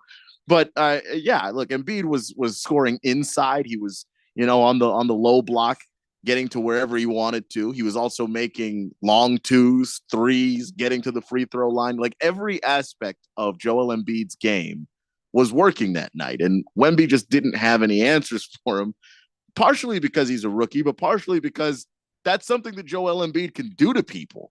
If he's not bottled up or contained in any way, and you just let him one-on-one any center in the league, he can score a ton of points. He just had one of those nights where all the shots were falling and he just didn't miss a whole lot. I mean, and also he took 41 shots. He just happened to make a high percentage of them. Yeah. They just kept giving him the ball. Maybe Pop should take notes. Well, maybe should, because I saw a couple of shots by, not to take anything away from the story about Joel Embiid. I think he's one of the best players in the league, if not in the world. And then Wembanyama, I saw him a couple of times just kind of do this little bloop underhanded layup, if you will, but he wasn't even by the hoop. He was like halfway through the key, and he just kind of reached his giant arm out and just blooped it in from about halfway, down the key. I mean, Wembanyama is going to be something huge if he can stay healthy in this league. But I don't know if he's able to take the abuse. I mean, if you look at Joel Embiid, I mean, he's a monster of a man. His shoulders are well defined. He's got muscle. He's got his body is built up. And you look at Wembanyama, and he's thin. I know he's really, really tall. I know he's got long limbs, but it's like his muscle mass it's stretched out to a point where he just looks very thin, kind of like Chet Holmgren. Yeah. Though to Wemby's credit, and Chet actually, that since Chet has come back from injury, Chet's been fine. They haven't missed games. Wemby missed a game and he didn't want to. It wasn't his idea. He wants to play all 82 games. He takes very good care of himself. I was actually reading a story the other night where he's told the Spurs not to call him after 9:30 because he reads a book and then he goes to bed. He's trying to make sure that his body is in tip-top shape. Mm-hmm. And I appreciate that about him. And I do think that, being in an NBA weight room and on a training program for a couple of years, he's never going to be big. Like, that's just not his build. but he's going to be bigger than this, and he's going to be tougher than this. And he's done a good job of staying healthy so far. So I understand some of that is luck, but he really has shown that he goes up against the best centers in the league. They push him around, they do beat him up, but he's back the next game, and he's back the next game. So I think he's going to be one of those guys that can stay healthy. All right, so Embiid finishing last night with 70 points, 18 rebounds, 5 assists, a line that has never happened before in NBA history. What does Jeffrey call that? Forget what he calls that. Like a harumbo or something. He has some name he calls it all the time. Huh. Anyway, he'll have to tell us when he gets back. I don't remember. It's never happens before. It's like a harumbo or something. Anyway, a Columbo. I'll just call it a Columbo. 1 minute before you go. Anyway, let's take a break on that. We'll talk more NBA when we come back. It's the Daily Blender on 1580 and 99.3 The Fanatic. Hi, I'm Henry Winkler. My eyes are very important to me. My eyes connect me with things I love. I loved my late father-in-law dearly. He always lit up a room, but his vision dimmed with age. He had age-related macular degeneration, or AMD. And since partnering with Apellis, I've learned there's an advanced form of the disease called geographic atrophy, or GA. His struggle with vision loss made me want to help others know about GA's warning signs. For some, straight lines seem wavy, like when looking at a door frame. For others, blurry or missing spots can make it hard to read or see loved ones' faces. Many have trouble seeing in low light, making driving at night difficult. GA gets worse over time and cannot be reversed. If you've been diagnosed with AMD and notice vision changes, don't wait. Talk to your eye doctor about GA today. Learn more at gawon'twait.com. That's gawon'twait.com. 2 yards should be just a nice, comfortable 9-iron for him.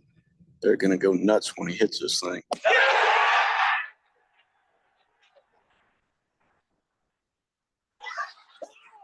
What in? The People's Open is back. See the PGA Tour's best teed up at the 2024 WM Phoenix Open presented by Taylor Morrison. February 5th through 11th at TPC Scottsdale. Get tournament and ticket info at WMPhoenixOpen.com.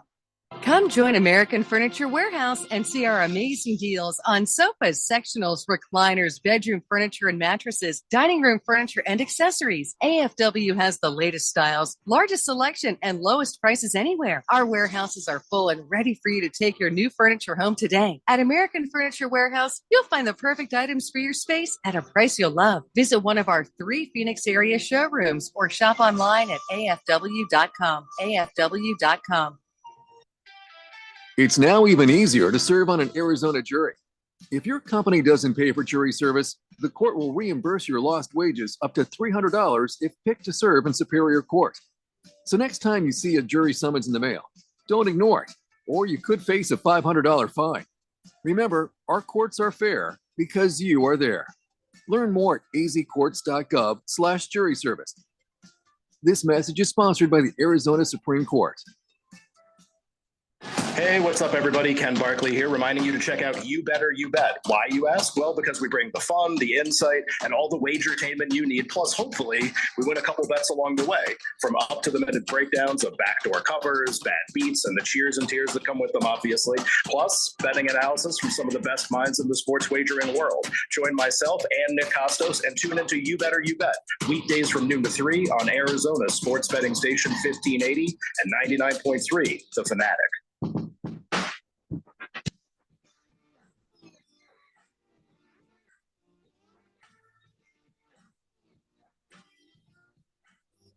It is a weird Tuesday here on the Daily Blender, Taco Tuesday, 888-368-1580. The text line is we are heading for 6 o'clock. My name is Randy White, right over there, the sexiest man at Sports Talk Radio, Keon Rose.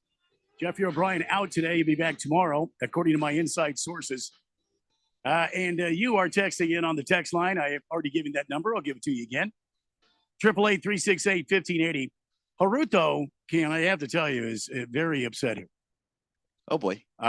So back at the top of the hour, when I'm thinking I'm being played here by Haruto, that it is one of our brilliant texters in the fourth dimension. Haruto responds when I said, I don't think he's real. He said, oh, I'm real. I just don't know much about basketball, Mr. White. I apologize for my ignorance. Randy, I think there was, now see, he calls me Randy now. Randy, I think there was a misunderstanding during the translation. I apologize for my ignorance. Stop texting. No, Haruto, don't stop texting. Please don't stop texting. We appreciate you on the show. We've had fun things pulled on us before, jokes pulled on us before. And Pierre wants me to know that he's currently smoking a Partagas Series DN4. Oh, nice. I don't know anything about cigars, but that just has a really cool name. Well, it's a Cuban cigar. It has such great flavor. Have you tried it? I have not. I've had Partagas before, and they are a wonderful cigar. Pierre, enjoy that. And hope you're doing well. Can I just say to Haruto that we have lots of Japanese players in the NBA. There's one on the Suns, Yuta Watanabe. He's a really good shooter, actually. So I don't know. Maybe be a Suns fan. Just throwing that out there as a possibility. And Haruto, announcers will use a colorful language like bullseye when a guy hits a wonderful shot. Now we've done it. We've pissed off Haruto. I hope not. Chief Skull says in Peru, guinea pigs make good eating. Well, good to know. Baker's Cocky Hen just simply sends a picture of looks like a chicken, maybe a rooster. I can't see. And yeah. Fish Tank wants to know if we could call today's program the White Rose. It's not a bad name, honestly. Just kidding. Also, 31-13, and you fire your head coach makes 0 sense. Well, that's the thing. To me, I don't have a problem with that aspect of it. If you see something that could become an issue later on, and that coach just doesn't seem like he can handle it, that makes sense to me. What doesn't make sense to me is, for me, I'm not a person that worries just about results. I think you have to have a good process. And if you have a good process, you are more likely to get good results. And I just think that the Adrian Griffin hire couldn't have been good process if you're firing him halfway through the season, almost literally halfway through the season. Yeah. And then you're looking for a guy who's more experienced. But you should have looked for a guy who was more experienced in the first place, if that's what you wanted. So now you're just reversing course entirely to something else that may not actually be the solution to your problems. And that's where I'm worried about this decision making. Because, like, if you hire Doc Rivers, for instance, just because he's a big name and he has experience, when Doc Rivers frustrates you in the playoffs, and he will, are you going to fire him? And who's next? Like, there doesn't seem to be a clear process in the decision making for who's going to be a head coach in Milwaukee. That's a giant issue to me. I hear Mike Budenholzer's not doing anything. 888-368-1580. Imagine hiring Mike Budenholzer, who at least was able to win you a championship by, partially going up against one of the other guys in the league that doesn't adjust for anything. Mm-hmm. And then the solution to that is Doc Rivers. How? That doesn't make any sense. So Joel Embiid was not the only person who had a huge night last night for big men in the NBA. Karl Anthony Towns scored a franchise record 62 points, including 44 in the first half. But somehow the Charlotte Hornets, Charlotte's only got like 3 wins, don't they? 5 wins? They've got 10. They have 10 now. Yeah, they're not good, but they're not like the worst team. The Charlotte Hornets erased an 18-point deficit and stunned the Timberwolves 128-125 last night. Even with Karl Anthony Towns knocking down 62, the Charlotte Hornets came back and won. It's the most absurd box score, by the way, I've ever seen. The Hornets. And you are not the only one that feels that way. The head coach for the Chris Finch, the head coach for the Timberwolves, wasn't happy. He called the game an absolute disgusting of performance of defense and, quote, immature basketball, end quote. I'm glad he said it, because I mean, some coaches will kind of pull punches when a guy has a big night like that.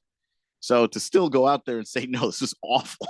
This is not the way we want to play, because it isn't. They have, if I'm not mistaken, I believe the Minnesota Timberwolves have the Western Conference's best record. Yeah, they do. So for them to put a defensive showing on like that, where basically nobody got stopped. All 5 starters for the Charlotte Hornets, double figures. And then everybody on the bench scored. Chris Fentz went on to say, I mean, there are a lot of times just because you scored 2 or 3 or 4 points in a row or baskets in a row, you know, obviously we're going to try to feed the hot hand and look for a hot hand. But at some point, we've got to get back to making the right play. We've got to get back to doing the right things. You just can't keep feeding, I think is what he's saying. Karl Anthony Towns, because he's got 62 points. You can't just keep feeding him and think you're going to win the game. Right. You've got to continue to play the game according to the game plan. Yeah. And I understand that plus minus is not a perfect stat, but Karl Anthony Towns had a plus minus of 0. Just not a positive when he was out there on the floor. Not a negative either. So there's that, but not a positive. How do you score 62 points and you have a plus minus of 0? Well, I'll tell you, 7 turnovers. just could not stop coughing up the basketball, giving it away. And this is the reason I don't like Karl Anthony Towns. I understand that we have Timberwolf fans that listen, a lot of the Minnesota fans that listen. Donnie's a big Timberwolf fan, and I want to like that team because Anthony Edwards is my dude. He's the most fun player to watch right now, in my opinion. But when you look at what that team is, they need Karl Anthony Towns to be a tougher basketball player. They need him to buy in more on the defensive end of the floor. And quite frankly, he just doesn't do it. And it's frustrating because he's incredibly talented. He's just, I don't know, scatterbrained. I can't tell you exactly what's going on when he's out there, but some of his decision-making is awful. And then his defensive intensity doesn't really exist. He was, speaking of being out of his head in the first half, Towns 14 for 17 from the field, 8 of 9 from 3-point range. And the Wolves took a 69-64 lead. The 8 3-pointers and a half were too shy of an NBA record. The NBA record for points in the first half shared by David Thompson and George Gervin with 53. Karl Anthony Towns also said, we're number 1 in the West, one of the best teams in the NBA. There ain't no time for moral victories, silver linings, great night, but just not a finish we wanted. We've got to find a way to win, end quote. I mean, to me, it seems like he understands what's going on. I think he understands. It's just the way he plays the game frustrates me because, dude, you're 7 feet tall. Yeah. On defense, why don't you just go get your ass in the paint and defend? Why are you drifting everywhere? Yeah, I mean, there's that. Why did the team have to go and get Rudy Gobert to be a defender who's also 7 feet tall when they already had a guy who was 7 feet tall and it's you? I just don't like about Karl Anthony Towns' game and the way that it translates to winning. I don't think it does. So the thing about last night in the NBA, it was the 18th anniversary of Kobe Bryant's 81-point game.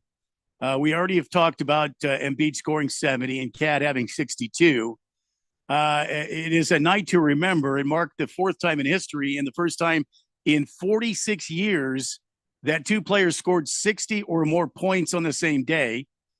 Those 4 times were Wilt Chamberlain in 61, where he had 78, and Elgin Bader had 63. In 62, Jerry West had 63 and Wilt Chamberlain 62. And in this 1978, David Thompson 73, and the Iceman, George Gervin, was 63. And then last night, Embiid was 70 and Towns was 62. How rare is this, you ask? Well, I'm glad you asked that. Embiid is the 9th member of the 70-point club, joining Chamberlain, who did it 6 times, Bryant, Thompson, Baylor, and David Robinson, Donovan Mitchell, Damian Lillard, and Devin Booker. Embiid's outburst in a 133-123 win over the Spurs was the 14th 70-point game in the history of the NBA, which dates back again to 1946. And for context, there have been 19 perfect games in the MLB since 1946 and 15 instances of an NFL player rushing for 250 or more yards in a game. Wow. It's hard to score in the NBA, and it's hard to score like that. Yeah, if that doesn't tell you how big that was for Joel Embiid, I don't know what does. Just some stats for you stat guys out there. And that's why he won the MVP last year. This is the guy he's been, you know? I mean, he is always in the MVP conversation. Is he your MVP again, as it stands right now? He is the front runner right now. I mean, Jokic is still doing insane things. It's him and Jokic.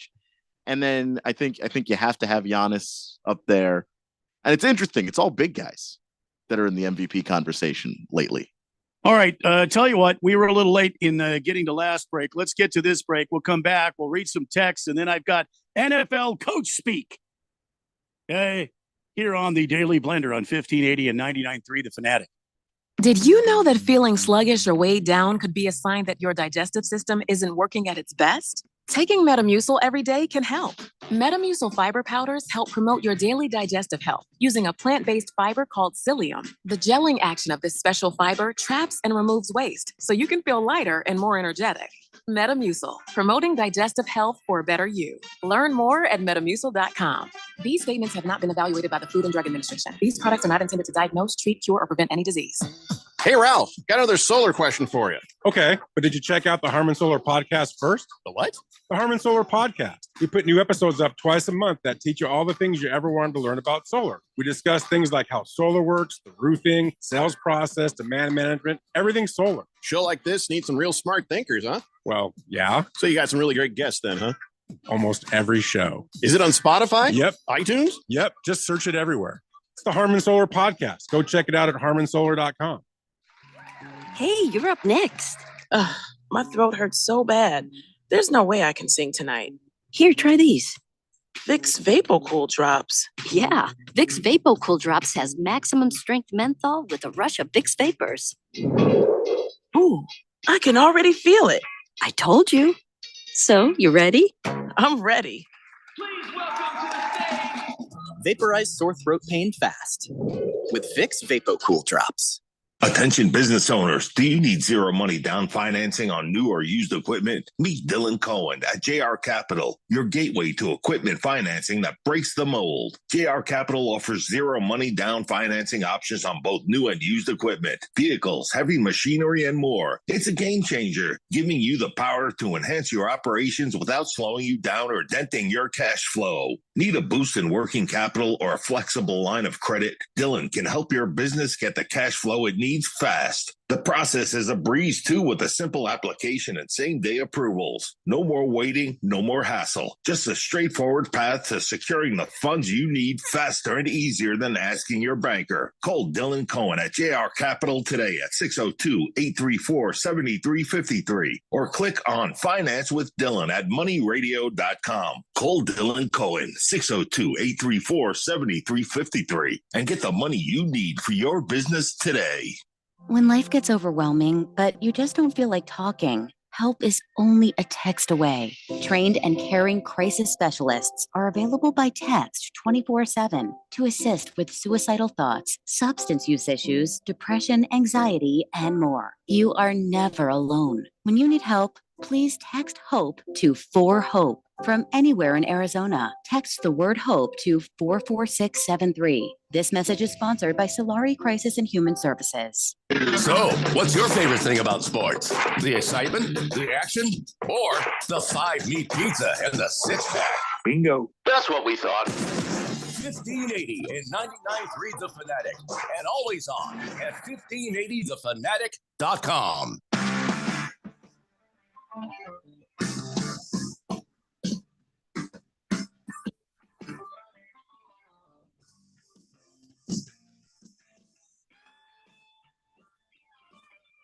lots going on in the big flamethrower here on 1580 and 99.3 The Fanatic this weekend, starting Thursday night when GCU takes up some basketball action at Stephen F. Austin University in Nacogdoches, Texas. That's 5:30, which actually we will be done at 5:15 on Thursday. And the voice of the Lopes, Michael Potter, will join us for all the action. That's on Thursday. Today's Tuesday. So we've got, let's see, Tuesday and Wednesday. Thursday, we'll be off at 5:15 to make room for GCU Lopes basketball on your official home for Lopes basketball. Then GCU plays again on Saturday at the, UT Arlington, University of Texas, Arlington. That's at 1 p.m. Saturday. Kentucky takes on Arkansas at 3:45. Then on Sunday, it's championship weekend for the NFL. It all kicks off at 8 o'clock with NFL Insider. And then at high noon, the AFC Championship game, Chiefs-Ravens, will kick off. And then at 4 p.m., the NFC Championship game, live from Santa Clara. That will be happening on Sunday at 4 p.m. here on the big radio station. So you want to make sure you're tuned in. I can't believe we're just a week and a half away from we're just like a week and a half away from February already. Flying by. Holy mackerel. Before we know it, it'll be March Madness. And we'll have a whole lot of time off. I mean, and there'll be a lot of action to listen to on the big radio station. I know the most wonderful time of the year is supposed to be Christmas. For me, it's March Madness. Really? Yeah. Mm-hmm. All right. My favorite thing on the sports calendar. So breaking news announced just a little while ago.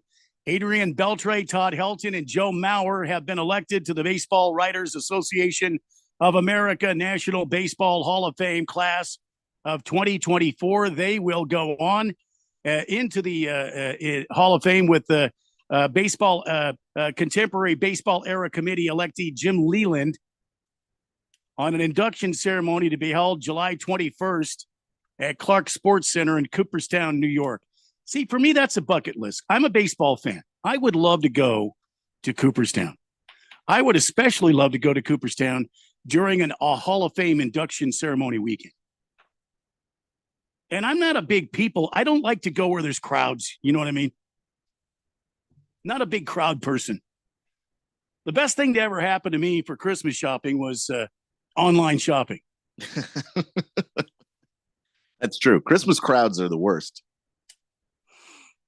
But anyway, there you go. Your 44-year-old Adrian Beltre comes the fifth player born in the Dominican Republic to reach the Hall of Fame, widely considered the one mortal lock on this ballot. So we've got some new Hall of Famers in the Baseball Hall of Fame. Congratulations to all of them. Todd Helton, absolutely. That guy was nothing more than a hitter. And he was a first baseman extraordinaire. I don't know how many Golden Gloves he won at first base. But this is a guy that just, you never heard anything bad about Todd Helton. Played 17 years with the Colorado Rockies. He was a guy that checked all the boxes for me. I mean, in his time with the Rockies, when Todd Helton came up, you just didn't know what to do with the guy. So congratulations to him, Adrian Beltre, and Joe Mauer, the Minnesotan. He came in as a catcher. I thought that guy was a Hall of Famer the first time I saw him. He was just amazing. So anyway, congratulations to Helton, Beltre, and Mauer, and also Jim Leland in your Baseball Hall of Fame induction. Let's go to the text line real quick. Hefty Lefty says, was Mauer the last guy to hit 400, or was that a different guy? No, Mauer didn't hit 400 for the season. And the guy who kept flirting with 400 Well, Tony Gwynn did quite a few times. But I don't think that's been broken since why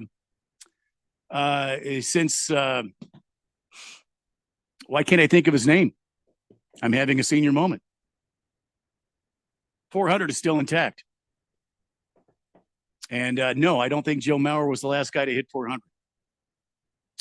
The Sarge says, congrats to inductees, but Billy Wagner got gypped. Did he, though? Billy Wagner? I mean, why would Billy Wagner go in this class? Let me see here. What kind of vote was he getting? Billy Wagner. Oh, geez, yeah, okay. Billy Wagner, he had 78% of the vote at one time. So apparently these numbers moved again. Yeah, he got gypped. He'll probably make it the next time, I would imagine. 422 career saves. Yeah. A career 2.31 ERA. I was trying to get the Sarge on the air to talk about this in this hour. I wanted to talk about this. The Sarge is a huge baseball fan. You know, the one that is perplexing to me is Manny Ramirez. Why does he even have 34% of the vote? Why does Erod even have 37% of the vote? You know, I don't care. I don't care how good these guys were. I don't care. They were cheaters. Yeah. They're getting the 30% of the vote from, my guess is the younger baseball writers who are there was so much steroid use in their lives watching baseball that they're not as, I don't know. Like, I don't think that they came away with that same level of anger at steroid use because they didn't see before they grew up in the steroid era. I did. There is that thought process that, you know what? I don't care that he used steroids. Well, whether you care or not is not the issue. The issue is it was a banned substance. And if he was using it while it was a banned substance, then he what? Cheated. And if he cheated, then what numbers are actual for him? And what numbers are real? And you can't know. And the fact that you can't know is his fault. And that's why he's not or shouldn't be in the Hall of Fame. Barry Bonds should be in the Hall of Fame. But I mean, if you look at him in the when he was playing with the Pirates in early days with the Giants, he doesn't look anything like what he did towards the end of his career. Are you telling me that's all natural? No way. There's just no way. He had veins on top of veins.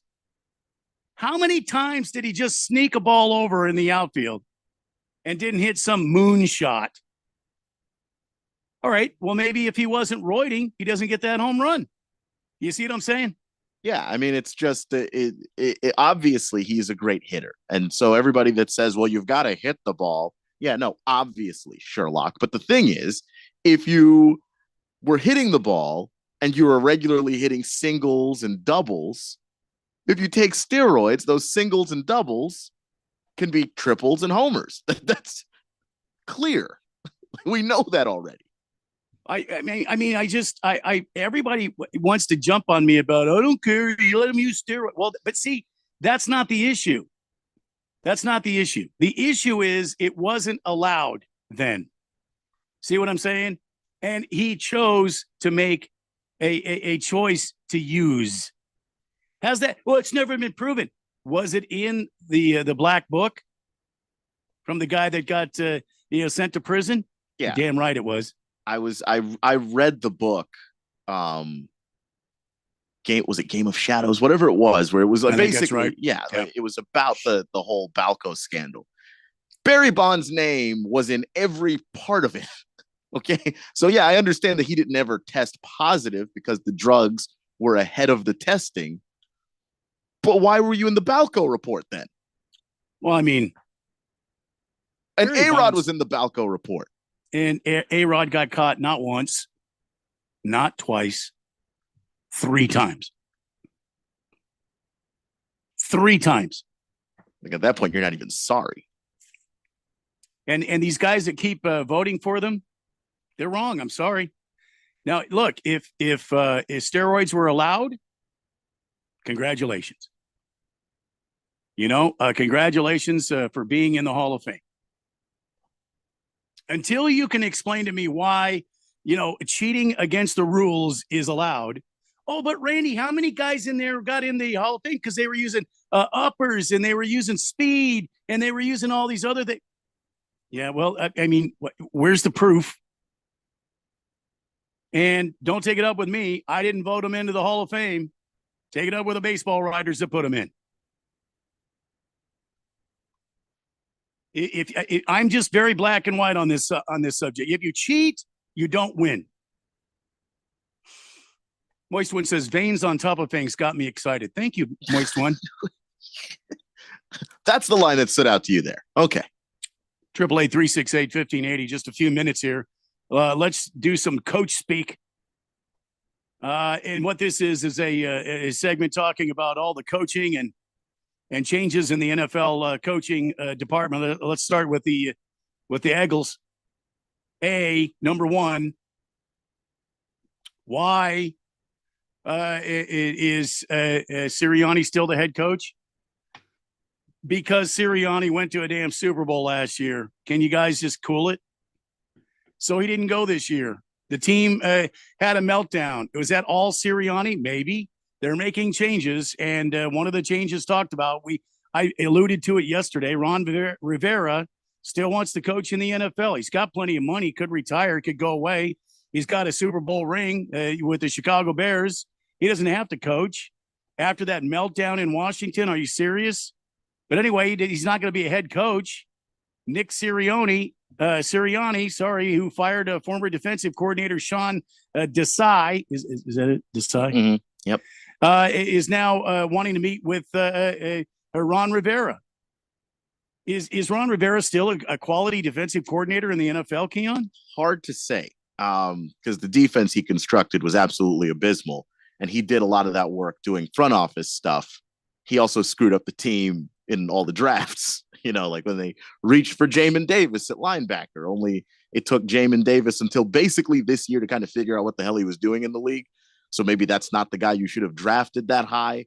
I don't know. But like the Ron Rivera, the defensive coordinator, could probably still be good. I just think that by the time he took over the defense and was personally calling plays, that was after they traded away Chase Young, after they traded away Montez Sweat and a few other guys. So I don't think that he's a bad coach by any means. He's just somebody that's in that category of person who should never actually be a head coach. But he's a linebacker. They need help with linebackers. And so maybe Ron Rivera can add what that team's been missing at that particular part of their defense. You talk about linebackers. After a brief stint at San Diego Chargers linebackers coach, Rivera was elevated to the Chargers' top defensive coach in 2008, remained in that position until 2010.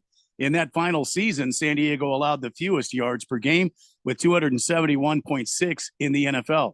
So that's Ron Rivera. Meanwhile, the Chicago Bears reportedly have hired Shane Waldron as their next offensive coordinator.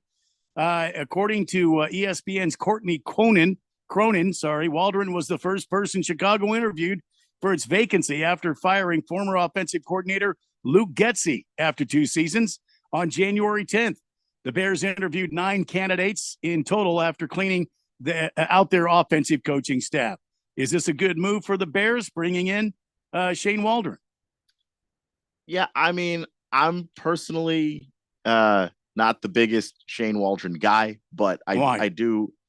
I just think that when it comes to having an offense that can be aggressive, I think he can get kind of conservative at times and not necessarily, use all of the weapons that are available at his disposal. But he is a smart guy. He's a sharp guy, and I do think that he's miles better than Brian Johnson. So there's that. Is this a guy that's going to fix Justin Fields? I don't know if you can fix Justin Fields, though. I think Justin Fields is kind of on the right path.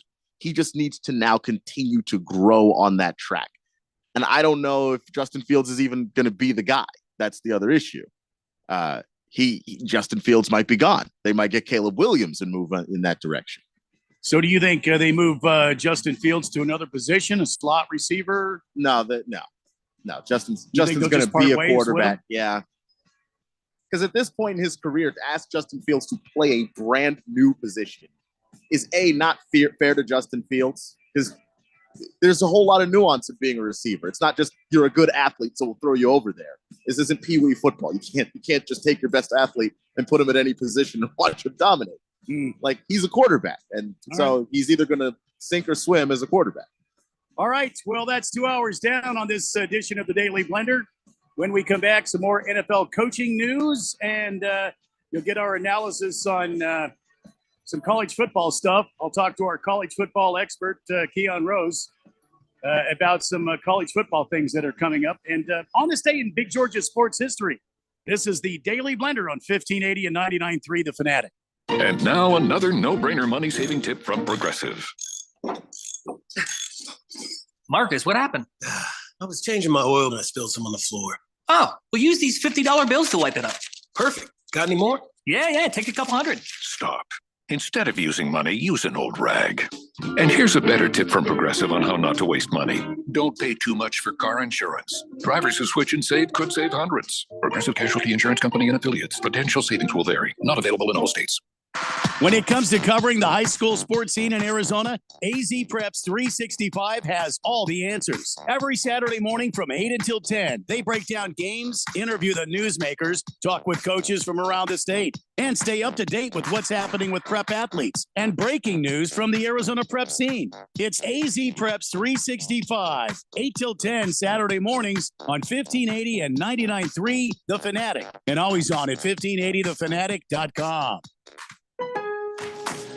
Don't miss out on limited time appliance deals during the closeout event at Lowe's. Get up to 35% off select major appliances. Plus, save an extra $100 when you spend $999 or more on all major appliances. Hurry, these deals are too good to last long. Shop in-store or online today, because Lowe's knows home improvement. Valid 1/4 through 1/24. Selection varies by location while supplies last. See Lowe's.com for details. Hey, Jeffrey O'Brien here. And listen, a lot of us play fantasy football this time of year, and it's fun. But what you should be playing is fantasy electric bills. What's that? It's where you get with Harman Solar, and they save you over 80% off your electric bill every month. Then, each time you open up that bill, you're going to feel like you just won a championship. Call Harman Solar today. Get a free estimate. 800-281-3189. That's 800-281-3189, or go to harmansolar.com. At Progressive, we love sports and saving you money, so we bundled them together. The final horse now in the gate, and they're off.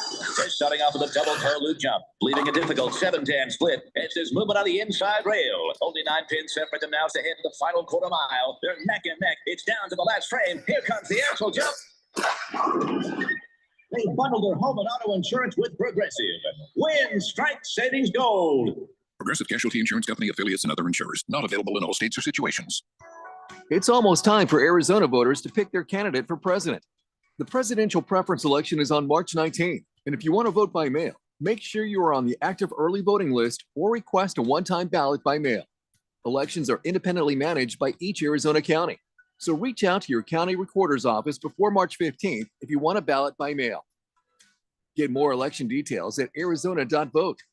This message is sponsored by the Arizona Secretary of State's office. Live from the Harman Solar Studios in Scottsdale. This is KQFN Tempe. Also transmitting on K25CD Phoenix at 99.3 FM and K240U Fountain Hills at 95.9 FM. It's time for the third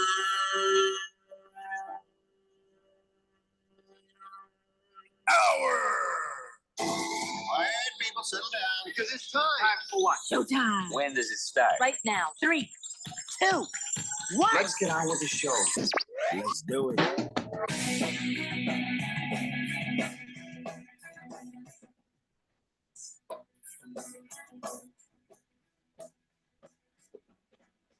Welcome, everybody, to the third hour of this Taco Tuesday edition of the Daily Blender on 1580 and 99.3 The Fanatic.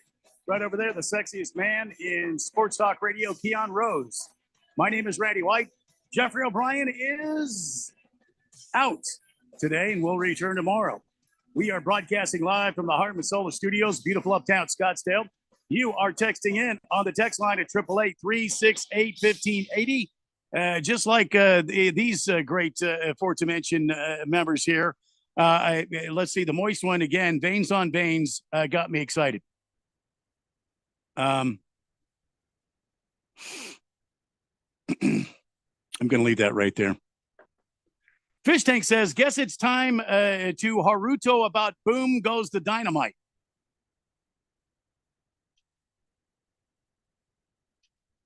I don't know what I'm at a loss. Say that again.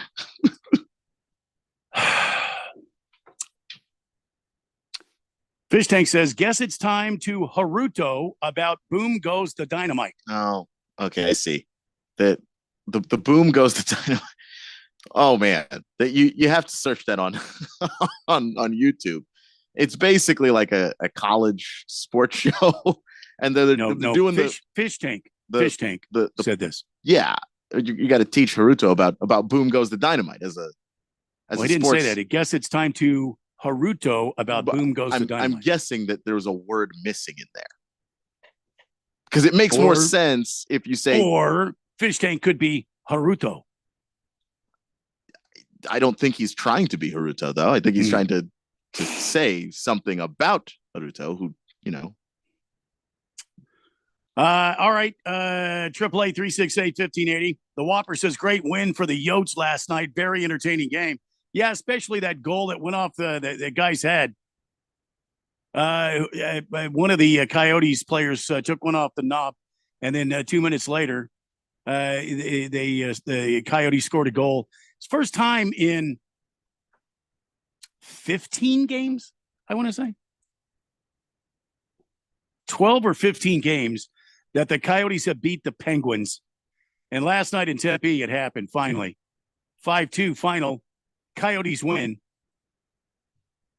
I keep telling you guys, it's about shots on goal. And last night, that seemed to pick up quite a bit. Shots on goal. Ingram played amazing between the pipes for the Dogs. And that's it. The Coyotes are 23-19-3. Listen to this, though. 15-9 at home. It's like when they come to the mullet, that's their ice. 15-9. They're almost 50% at home. Meanwhile, the Pens are 21-17-6 overall and 10-9-4 away. So the Arizona Coyotes keep doing their thing, man. Keep climbing through the standings. Okay, they're behind Nashville. They beat the Predators the other night. They're only a couple of points behind Nashville. Nashville with 51. Arizona's got 49. Unfortunately, the Winnipeg Jets have 64 points. So with 13 points ahead of the Arizona Coyotes. Dallas has 60 points. Colorado is 63. Nashville 51. I already told you Arizona's got 49. St. Louis has 46. The Minnesota Wild has 45, and Chicago has 30. Clayton Keller has 6 power play goals so far, and he got 19 goals on the season, and he's taken 138 shots. Shot! There was a guy, announcer for the Coyotes when they first came here. Kurt Keelback was his name. And he was so fun to listen to on the radio, Keon. And then when there was like an exciting shot on goal, that's what he would yell. He would, here's a pass, shot! He would get all kind of confused and tied up in all the action. I have a son that can do him great. He can do Keelback great. Shot! I understand he's selling real estate now in Scottsdale. Two wins. One against Nashville, one against Pittsburgh. Next up, it's Wednesday night against Florida in Florida. The Panthers will take on the Yotes, and then they go to Tampa. Fortunately, they don't have to leave Florida. Then they'll go up to Charlotte to take on the Carolina Hurricane. Or I'm sorry, not Charlotte, Raleigh. They got to go Raleigh to take on the Carolina Panthers. Then they come home and take on Vegas before going back on the road to Nashville and Philadelphia. This is sort of a tough stretch for the Dogs. I got a lot of road games here in the last part of January and the early part of actually all through February. I mean, they try to even it out, but good night of living. I mean, they've got Florida, Tampa Bay, Carolina, Vegas, Nashville, Philadelphia. And that Florida, Tampa, Carolina stretch is 3 games in 4 nights. So that's already a pretty demanding run. Edmonton, Toronto, Winnipeg, Montreal, Toronto again, Ottawa. You got your Washington team in there in DC. That's the first Sunday in March. So lots happening for the Arizona Yotes. Shot! I need to get a copy of him yelling that every time we talk about that. That's a good point. Arizona, the Tennessee Titans have a new deal brewing with Brian Callahan. Brian Callahan. If Callahan sounds familiar, it's because Brian is the son of Bill Callahan, who was an NFL head coach for many years. Brian Callahan, currently the offensive coordinator for the Cincinnati Bengals. Callahan will be replacing Mike Vrabel, which I still think was a huge mistake. But hey, who am I? I'm just a guy talking sports in Phoenix. That's all I am. But Keon, is this a good pickup for the Tennessee Titans? I mean, the Callahans have been known for their toughness. Is he going to continue on that legacy of sort of running the football and being tough and grinding out wins, or is Brian Callahan going to be different? I think Callahan's going to be different just because the NFL is different today, but he does still run the ball. I actually like the way that his offenses work. He's somebody who's worked with guys like Matthew Stafford, obviously Joe Burrow.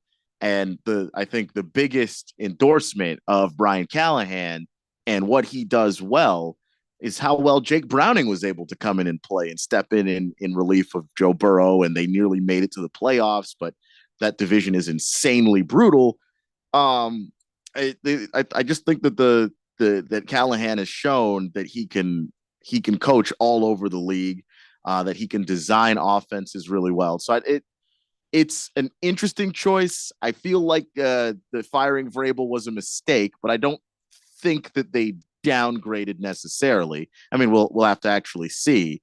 You can tell that I think Tennessee wanted more of an emphasis on the offensive side of the ball than the defensive side of the ball, which is probably why you would go Callahan over Vrabel. But there's still a lot of unproven here with him, being a head coach. Titans controlling owner Amy Adams Strunk fired Vrabel after back-to-back losing seasons. Vrabel led the Tennessee Titans to 4 consecutive winning seasons after arriving in 2018. After starting 7-3 2 seasons ago, the Titans lost 13 of their next 18 games, including a 7-game losing streak to end the 22 season. Strunk designated general manager Ryan Carthen to lead the committee that ultimately decided to hire Callahan. Callahan broke into the NFL as an offensive assistant with the Denver Broncos in 2010. He has served in various roles, including coaching assistant, offensive quality control coach, and offensive assistant through 2015, when Peyton Manning quarterbacked the Broncos to a Super Bowl in the Super Bowl winning season. Callahan's extensive experience working with top quarterbacks includes serving as the Lions quarterbacks coach during the 2016 and 17 season, when he worked alongside then Detroit quarterback Matt Stafford, who posted 4,000 plus passing yards each year. So you're looking at a guy that has an extensive background, but nothing as far as like offensive coordinator. I mean, he was. I mean, he was the offensive coordinator in Cincinnati, but obviously, but obviously, when you have an offensive head coach, you're not the guy in charge. You know what I mean? Like, it's Yeah. not your offense. You're contributing in Right. the process, but that's Mhm. Zach Taylor's offense. So that's just kind of where that is. But yeah, I mean, he's plenty qualified. I don't think that that's the issue. Really? All right. Yeah, I mean, because when a guy has had as much success as a coordinator as he's had, yeah, I mean, that's the kind of person who would get a job, and his name was going around. This is not just a Titans thing. Like, only You the know, Titans wanted Brian Callahan. Yeah, okay, but this is another guy that I mean, I saw his dad coach in the NFL. I mean, this is another guy. I mean, so where's our guy that was with the Commanders that came from the Chiefs? OC. Oh, can't Eric think of his Bieniemy? name. Yeah, where's Bieniemy at? Again. Bieniemy's getting interviews. I don't know exactly all the teams that are interviewing. I know Washington did interview him yesterday, actually. So they did that interview with him. And it's not just a Rooney Rule thing, because they interviewed Raheem Morris afterwards, who's a guy I think they want more. So like I think that they're just going through the process with it, and Bieniemy's getting looks, but he's going to have to explain the hell happened to that offense last year, because he was in charge of it completely. Mean, I get it, but you still have a boss over you that's I understand that, but he had more control in that offense than he's ever had. Ron Rivera didn't tell him what to do or how to run it. Yeah, I so can see that. So he has to explain that, and that's going to be part of his evaluation process, and why I think he might actually be, on the back burner for some of these jobs. All right, we're finally getting through some of the stuff that we prepared for today. Although the text line is still humming.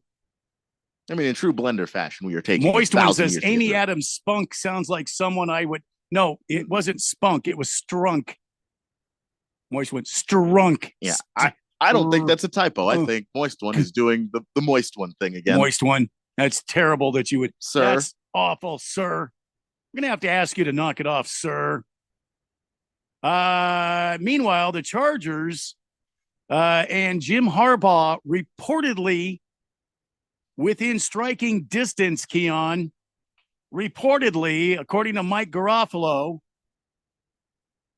I mean, who's Mike Garofalo? But I mean, the He's a solid Chargers. reporter. Well, according to Mike Garofalo,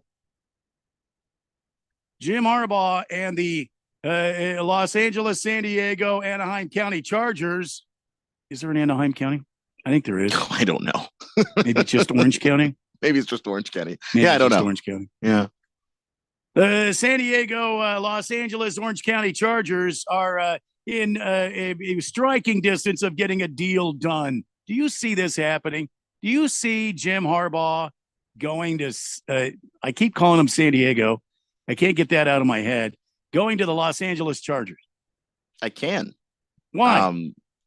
Because they're one of those jobs that has a lot of things going for it already. I don't think that Harbaugh wants to come in to some total rebuild, which is why I just never really thought he was going to, take the Washington job.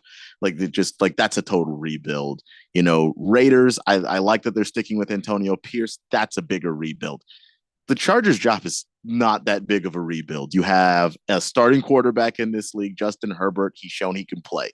You have a defense filled with really talented defensive players that for whatever reason, previous regimes were not able to get the most out of. I mean, how do you explain not being able to get a lot out of, Joey Bosa, and even though Khalil Mack's on the back nine, like he can still play a little bit, and Asante Samuel Jr. and Derwin James has actually been healthy lately, and somehow that defense isn't very good.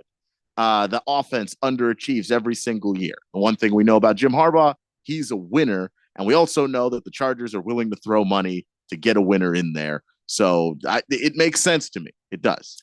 According to this report, Harbaugh wanted the job last year, but it wasn't open, so he's currently interviewing for the job a second time. As one league source tells Pro Football Today, he wants it, end quote. I mean, he just won a national championship with Michigan. I know there's a lot of investigation going on, but the NCAA is going to take their time. Michigan has a way, just like Ohio State and Alabama and a lot of these big schools, of hushing things, coming up with better deals that a lesser school like ASU can't do. So Harbaugh, is he really going to make the jump? I mean, the last time he was in the NFL with the 49ers, it didn't end well for him. It did not end well for him. It didn't end well for him, but that's because it doesn't end well for him anywhere that he is. Jim Harbaugh is, there's no nice way to say this, he's kind of an a-hole. And so, like, he just doesn't get along with anybody. When he was in San Francisco, it didn't end well because he couldn't get along with the general manager. And they got into arguments and fights and back and forths and stuff like that. And Stanford did not end well either. Just was not particularly well liked in the building. And so now he's in Michigan. And even though he's well liked at Michigan, he's a Michigan guy through and through. He's got himself in another thing with the investigation and all of that stuff. So he's won the championship. I don't think he has anything left to prove at Michigan. And the NFL coaching job is easier to the degree that you don't have to go recruit. So, well, according to Mike Florio at Pro Football Today, at some point Harbaugh is going to need to make a decision. There are other big name coaches connected to the job. Mike Vrabel is one of them. Former Seahawks coach Pete Carroll is one of them. Both of those have been making pushes behind the scenes for consideration.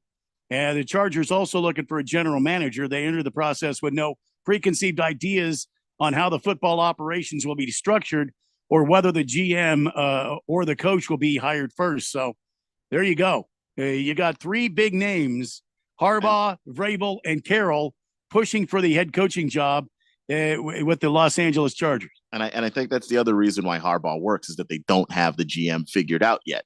So if he wants to have a bigger say in personnel decision and he got hired first, that, like that, if they're saying, okay, look, this is the input you'll be allowed to get, that makes that a better job for him as opposed to, a GM he could probably fall out of sorts with. And then the team is forced to choose between the GM and the coach.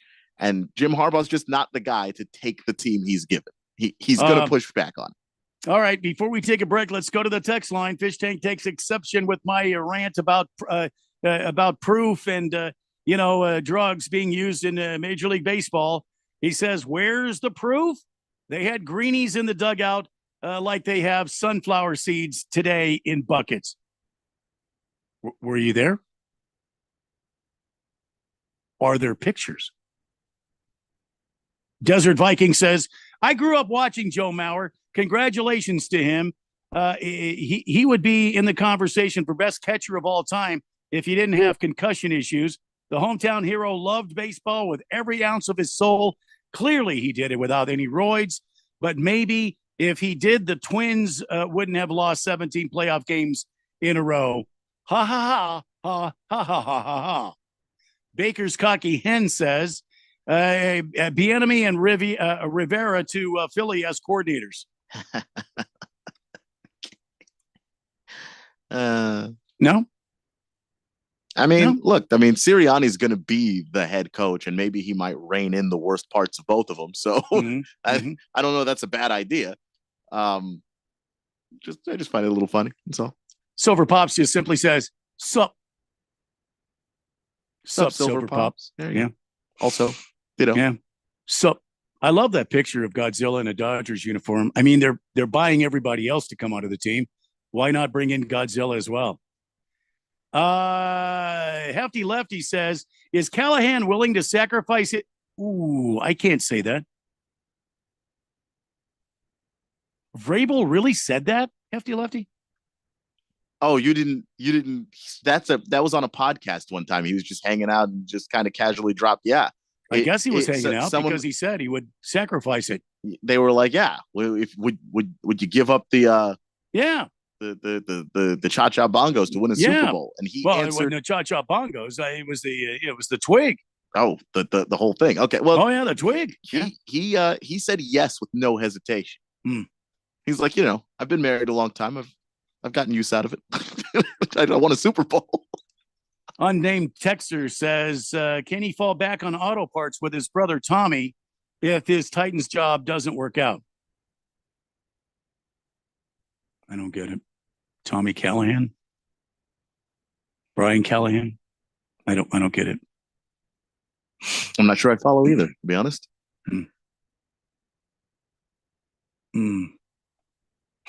Moist One says Hideki Matsui is Godzilla. No, he's not. He's Hideki Matsui. And he doesn't even have the same number. Hideki Matsui is wearing 17. Godzilla's wearing 23. I can't wait till I see out here at Camelback Ranch, which is nearby my location. I can't wait to see Godzilla take the field in a spring training game for the damn Dodgers. I can't wait. Let's see here. Big George says, Randy, there is no Anaheim County. Anaheim is in Orange County. We got there eventually. We did figure it out eventually. Big George has always got my back, doesn't he? Mm-hmm. All right. When we come back, it's On This Date in Big George's sports history and a whole lot more. CK says, yes, Randy, Big Tom Callahan. Big Tom Callahan? Big Tom, can you Google that during the break, Keon, and let me know what this Big Tom Callahan is?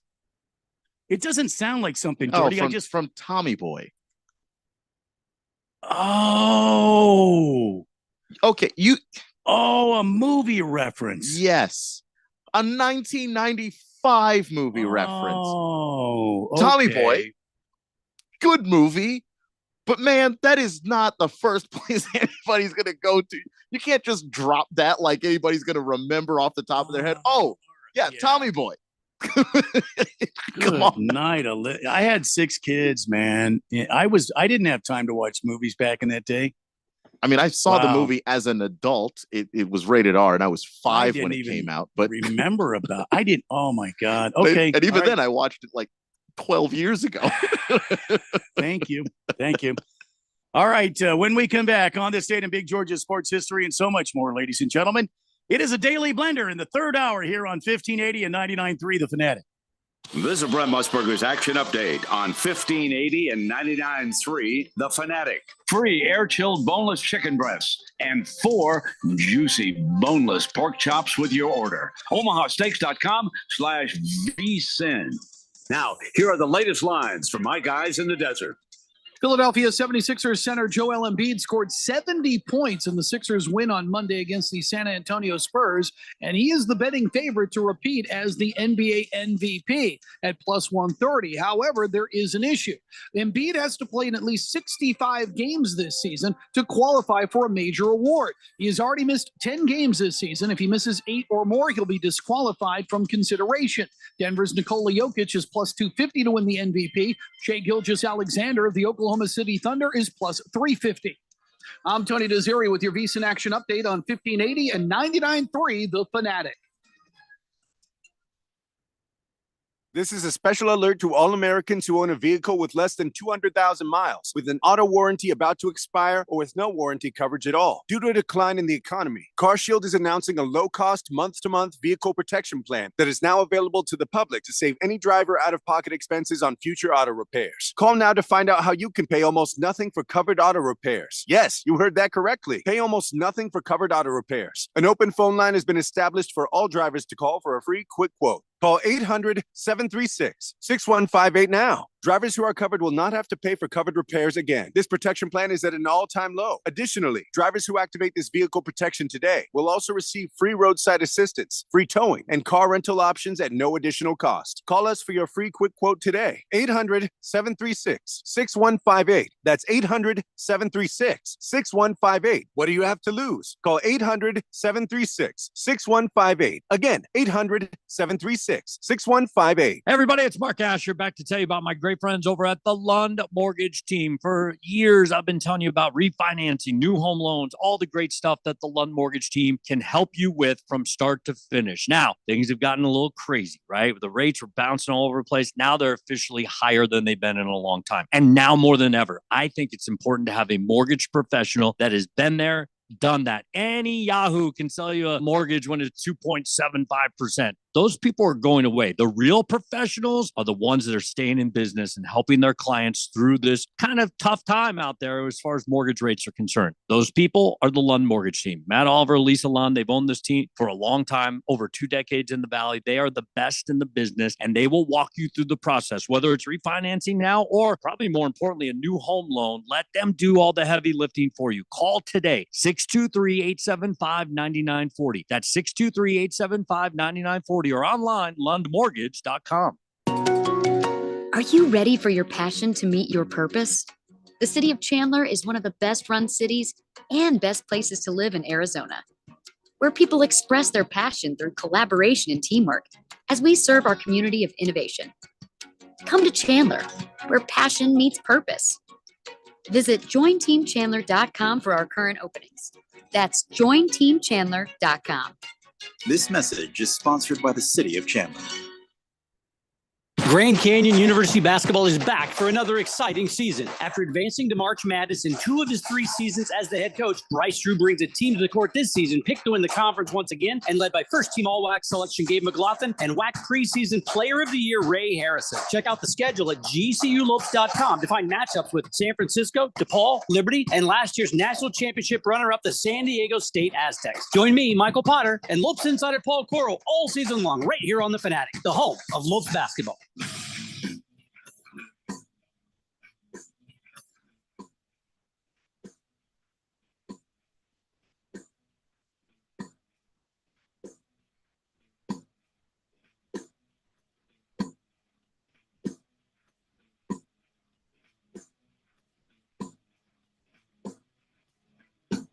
So, and welcome back to the Daily Blender here on 1580 and 99.3 The Fanatic. So, this text machine, yeah,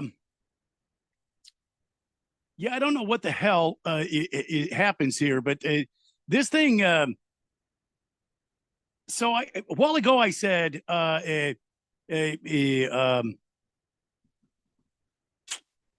fish tank. I said something about fish tank saying, yes, Big Tom Callahan. Was that fish? Did I say CK or did I say fish tank? Because this thing has been changing and kind of updating throughout the show here. And if I have missed the texter, you know, I'm sorry about that. CK, I'm just getting this text from last hour. I wonder what Dusty Rhodes thinks of Karl Anthony Towns' soft game. Soft game. Well, because I call Karl Anthony Towns soft because he's soft. Cottonelle. Listen, Dusty Rhodes, let me tell you, Daddy, Karl Anthony Towns is not soft. He is as rigid and strong like a rock wall. Listen, Dusty Rhodes would have a hard time taking down the cat. The cat moves like a cat. He's big and he's burly. And listen here, Dusty Rhodes had nothing but respect for Karl Anthony Towns. He's not soft in any way. He's not that soft ice cream tasty freeze soft. No, Dusty Rhodes has respect. 62 points. Dusty Rhodes has the American dream out. I mean, all right. Me and Dusty disagree. You know, team had 13 turnovers. Karl Anthony Towns had 7 of them by himself. Dusty Rhodes apparently disagrees with you. I don't know why. Yeah, well, that's his prerogative, you know. So I wonder what and I'm just asking you. Look, I'm not pushing the issue with you. I wonder what the stats are between Cat and DeAndre Ayton. I mean, if there was some way you could put those side by side. And tell me what career stats between Cat and DeAndre Ayton. Meanwhile, I'm going to continue on. I guess okay, look, Fourth Dimension, I'm sorry. I didn't know about Tommy Boy. I did not know about Tommy Boy. I've never watched the movie. There was a specific period of time between 1987, 88 and 1998 where I did not, I lost all account of my life. I don't know what the hell happened. All I know is in 1984, my first child was born. In 1986, my second child was born.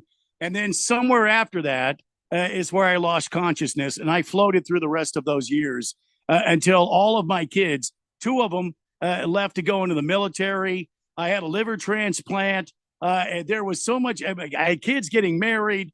And then all of a sudden one day I woke up and here I am with Miss Kim. So please forgive me. I didn't watch Tommy Boy. But also just, recommend a movie. You don't have to like beat someone up for not having seen one of your favorites. That's Jeffrey is like, he's a veritable Netflix library of movie watches.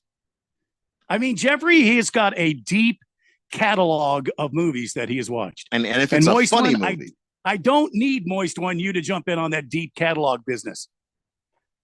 Moist One says, Brenton Musburger definitely thinking about AJ McCarron's wife. What? Okay, sure. Brent Musburger he does the voice intro on the sports update there.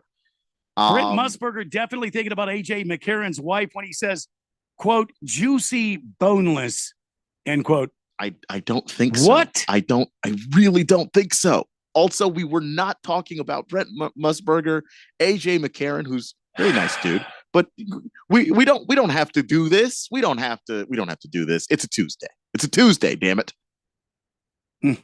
Anyway, the head-to-head stats with Karl Anthony Towns and DeAndre Ayton. Yeah. I think this will be unsurprising to you. Karl Anthony Towns outclassing DeAndre Ayton in just about every statistical category. Pick one. The deep stats, deep analytics favor Karl Anthony Towns, but just your regular points per game, Karl Anthony Towns has him beat by a lot. Rebounds are close though. It's 11 for Towns. It's 10 for Ayton. Assists, Towns has got him beat. Steals, like a tenth of a steal is the advantage there. He's a big man though. I mean, but that's the advantage there still. The blocks per game is pretty close. DeAndre Ayton gets 1 a game.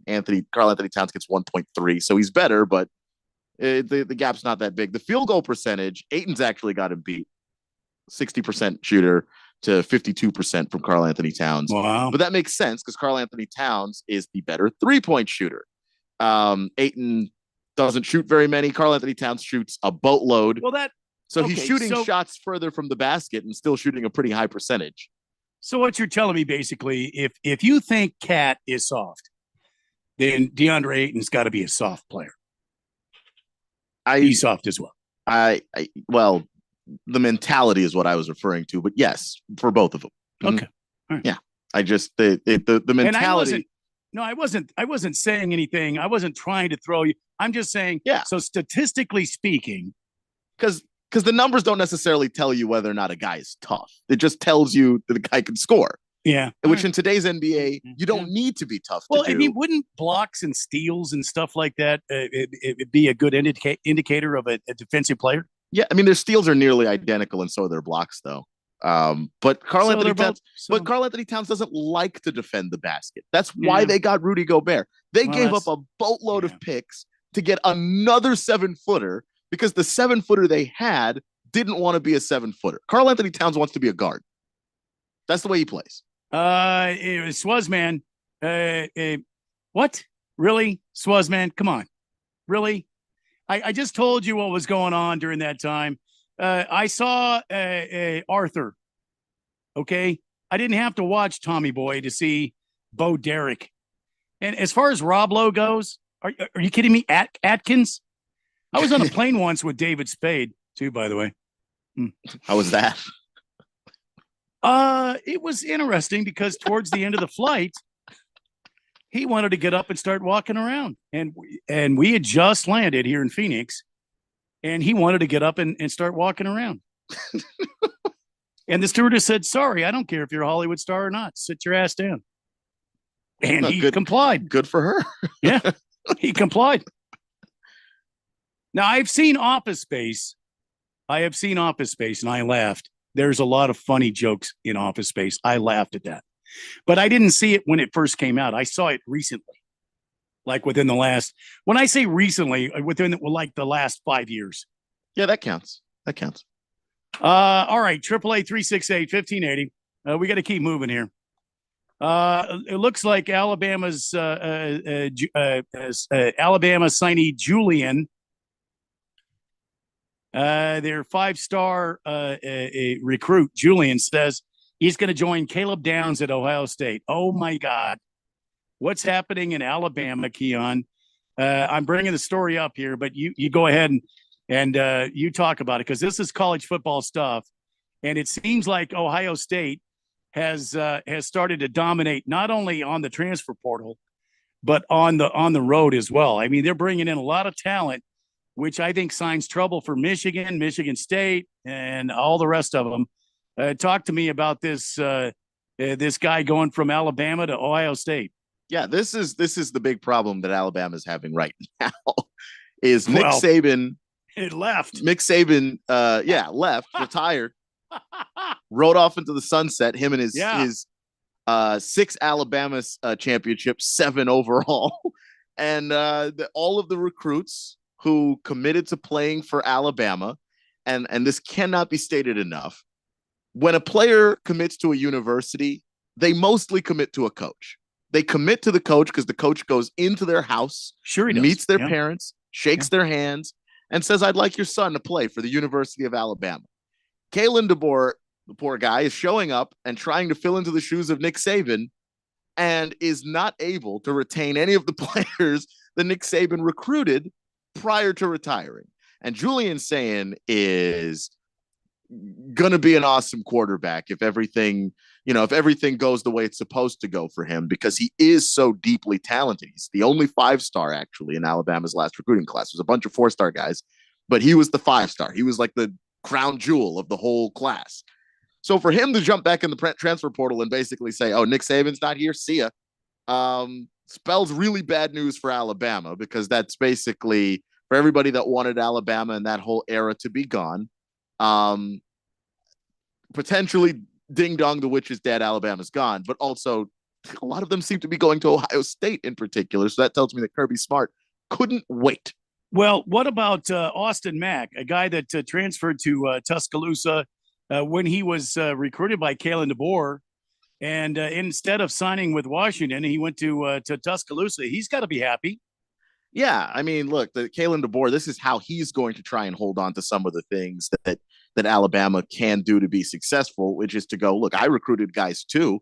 Let's see if I can get some of them to follow me in the transfer portal. Like, this is one of the things that Deion Sanders has done to college football, which is that if you're a coach and you leave, you just take the guys with you. Lincoln Riley's kind of contributed to this as well. You just get all the guys you recruited that committed to you. All right, well, commit to me still, just commit to me at another university. And a lot of players go for it because they do like the coach. You build a relationship. It's not like they recruit you once, they just talk to you the one time and then you commit and that's it. Like, no, it's a whole process of a back and forth, building a relationship, asking a player, "Hey, how are you doing?" Or they had a great game in high school. You say, "Hey, nice game," and all of that stuff. That constant communication builds a relationship. So these guys are going to follow the coaches that they trust.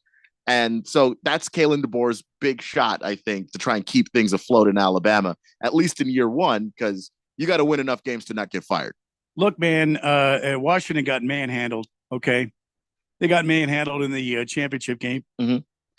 And now that Kalen DeBoer is the head coach of Alabama, he's hoping some of Nick Saban's guys stay with him.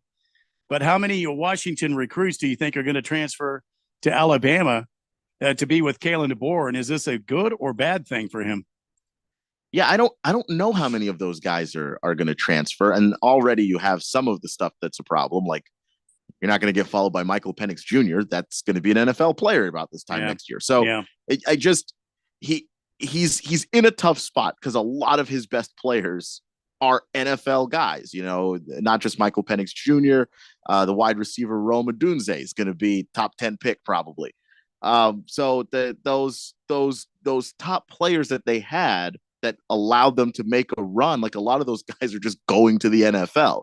So he's not able to really be followed by a ton of people, I think, that would make that massive impact, because like right away you're in the SEC West. You have to worry about Ole Miss, who wins about 10 games a year. You have to worry about, how Georgia, obviously, if you can get to a title game, and then you get Oklahoma and Texas rolling into your conference. So like, there's a whole bunch of teams that would love to have a shot at Alabama.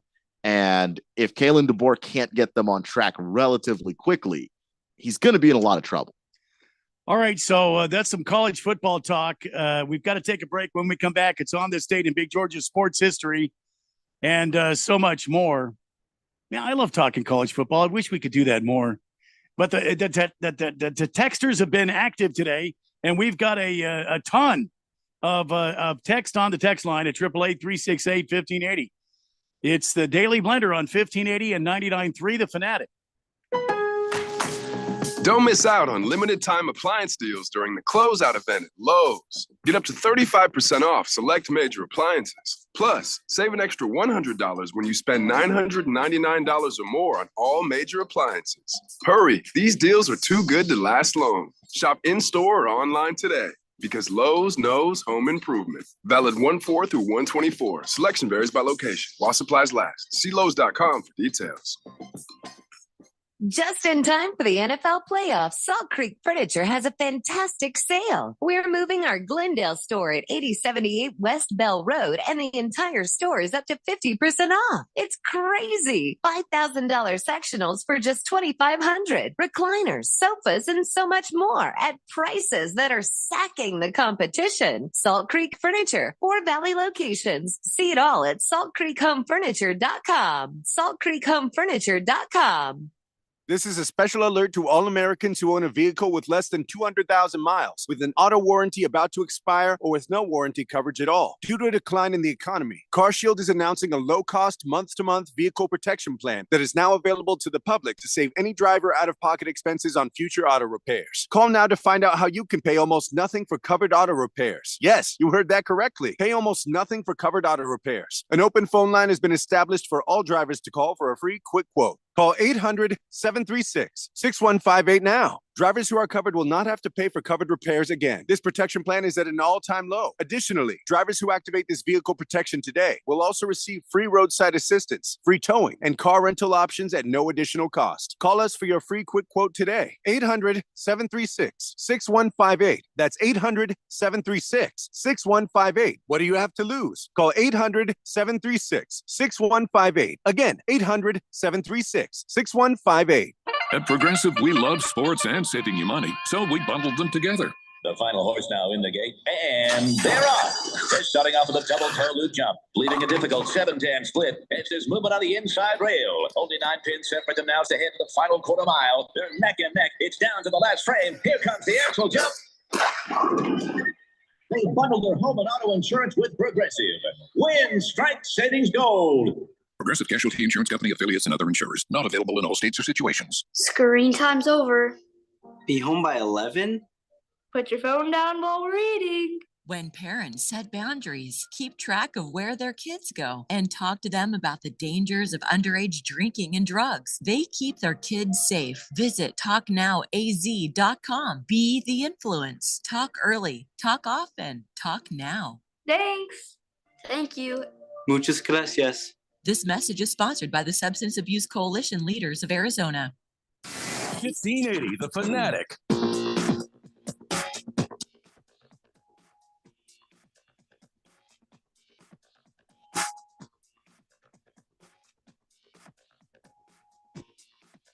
It's the Daily Blender as we head for the finish line here on this Tuesday. Right over there, that's the sexiest Spanish Sports Talk Radio, Keon Rose. My name is Randy White. Jeffrey O'Brien back tomorrow. More NBA news. Tristan Thompson suspended by the league for 25 games. Tested positive for an ibutamorin,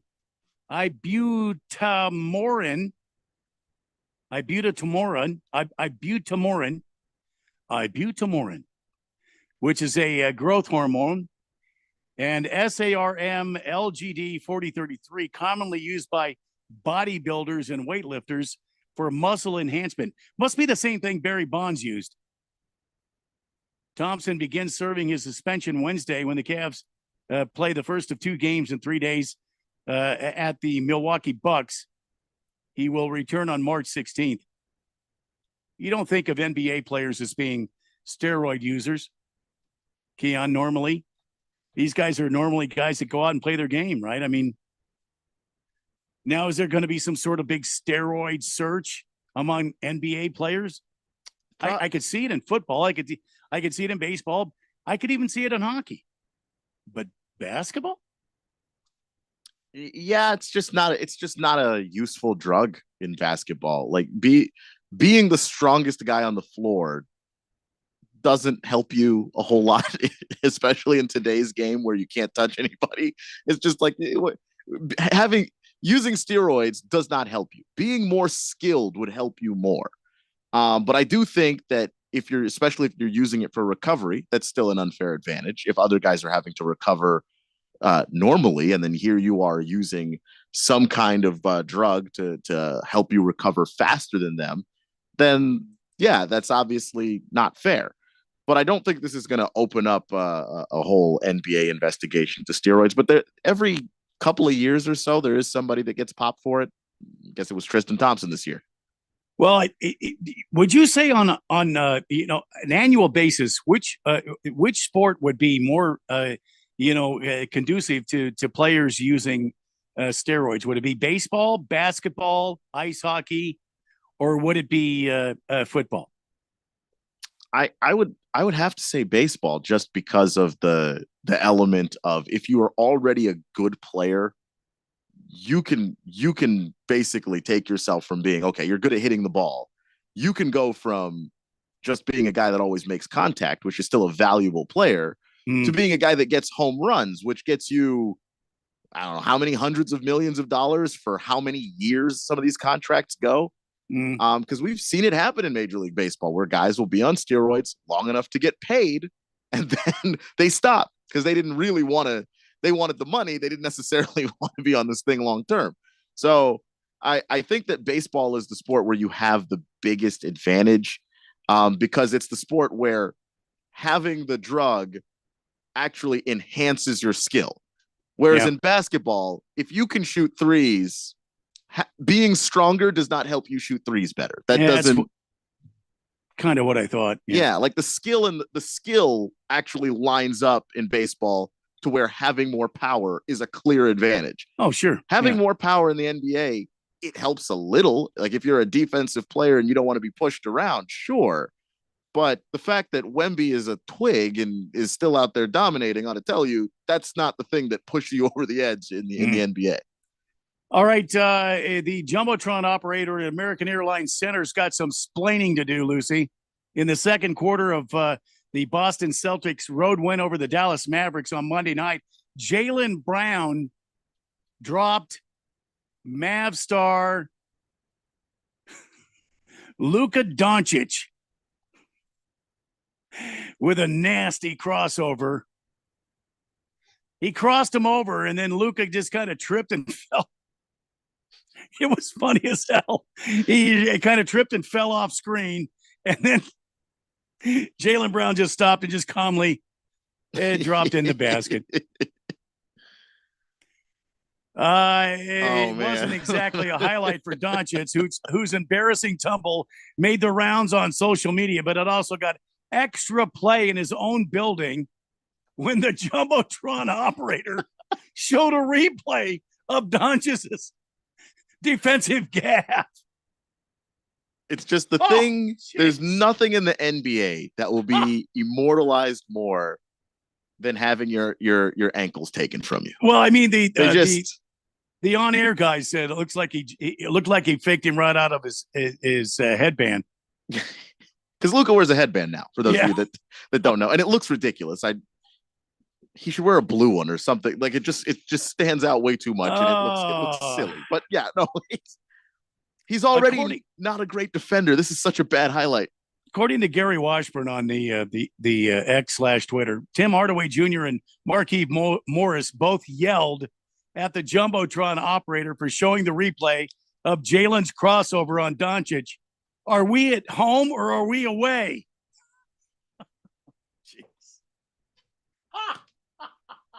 That reminds me of the Phoenix Suns audio guy playing a mix of Steve Kerr ranting about it being a club environment in the NBA. Did you hear that? I did not hear that, actually. So the next time the Warriors came to play here, the audio guy, I wish I had a clip of that. I wish I had a clip of that. I mean, no team is more club than the Atlanta Hawks. They have a DJ, like an actual. You can see him. He's in a section in the crowd. He's got two massive turntables. He is literally spinning records. That's Atlanta. So the club mentality thing is like, have you seen Steve that? Kerr. So Steve Kerr, when he was whining about the club ambiance with all the booms and all this stuff, and the Phoenix Suns audio guy got a clip of that and made a thing and played it the next time the Warriors were in town. Man, I would have paid a very large amount of money to go see that. I wish I could find that right now. Anyway, there you go. Luka Doncic. And his own Jumbotron guy made him look silly. Yeah, just dropped like a bag of rocks. I And have then no problem. I it have no doesn't problem with that. help that on the very next possession, Jaylen Brown goes for the pump fake and Luka jumps out of his sneakers and fouls him. So it's just not a good run for Luka Doncic and his attempts to play defense. Just not good. All right. We've got a couple of minutes left here. It's time for On This Date in Big George's Sports History. Back in the year 1979, Willie Mays, a.k.a. the Say Hey Kid, and the San Francisco Giants supreme center fielder, who retired in 1973 with 660 home runs and 3,283 hits, was elected to the Baseball Hall of Fame. A surefire first ballot Hall of Famer, Mays elected with 409 of the possible 432 votes. As a frequent traveler, Mays now is at the age of 88, is one of only 66 holders of an American Airlines lifetime pass. How would you like to have that, Keon?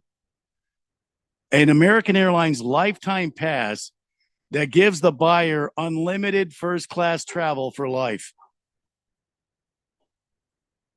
That is nice.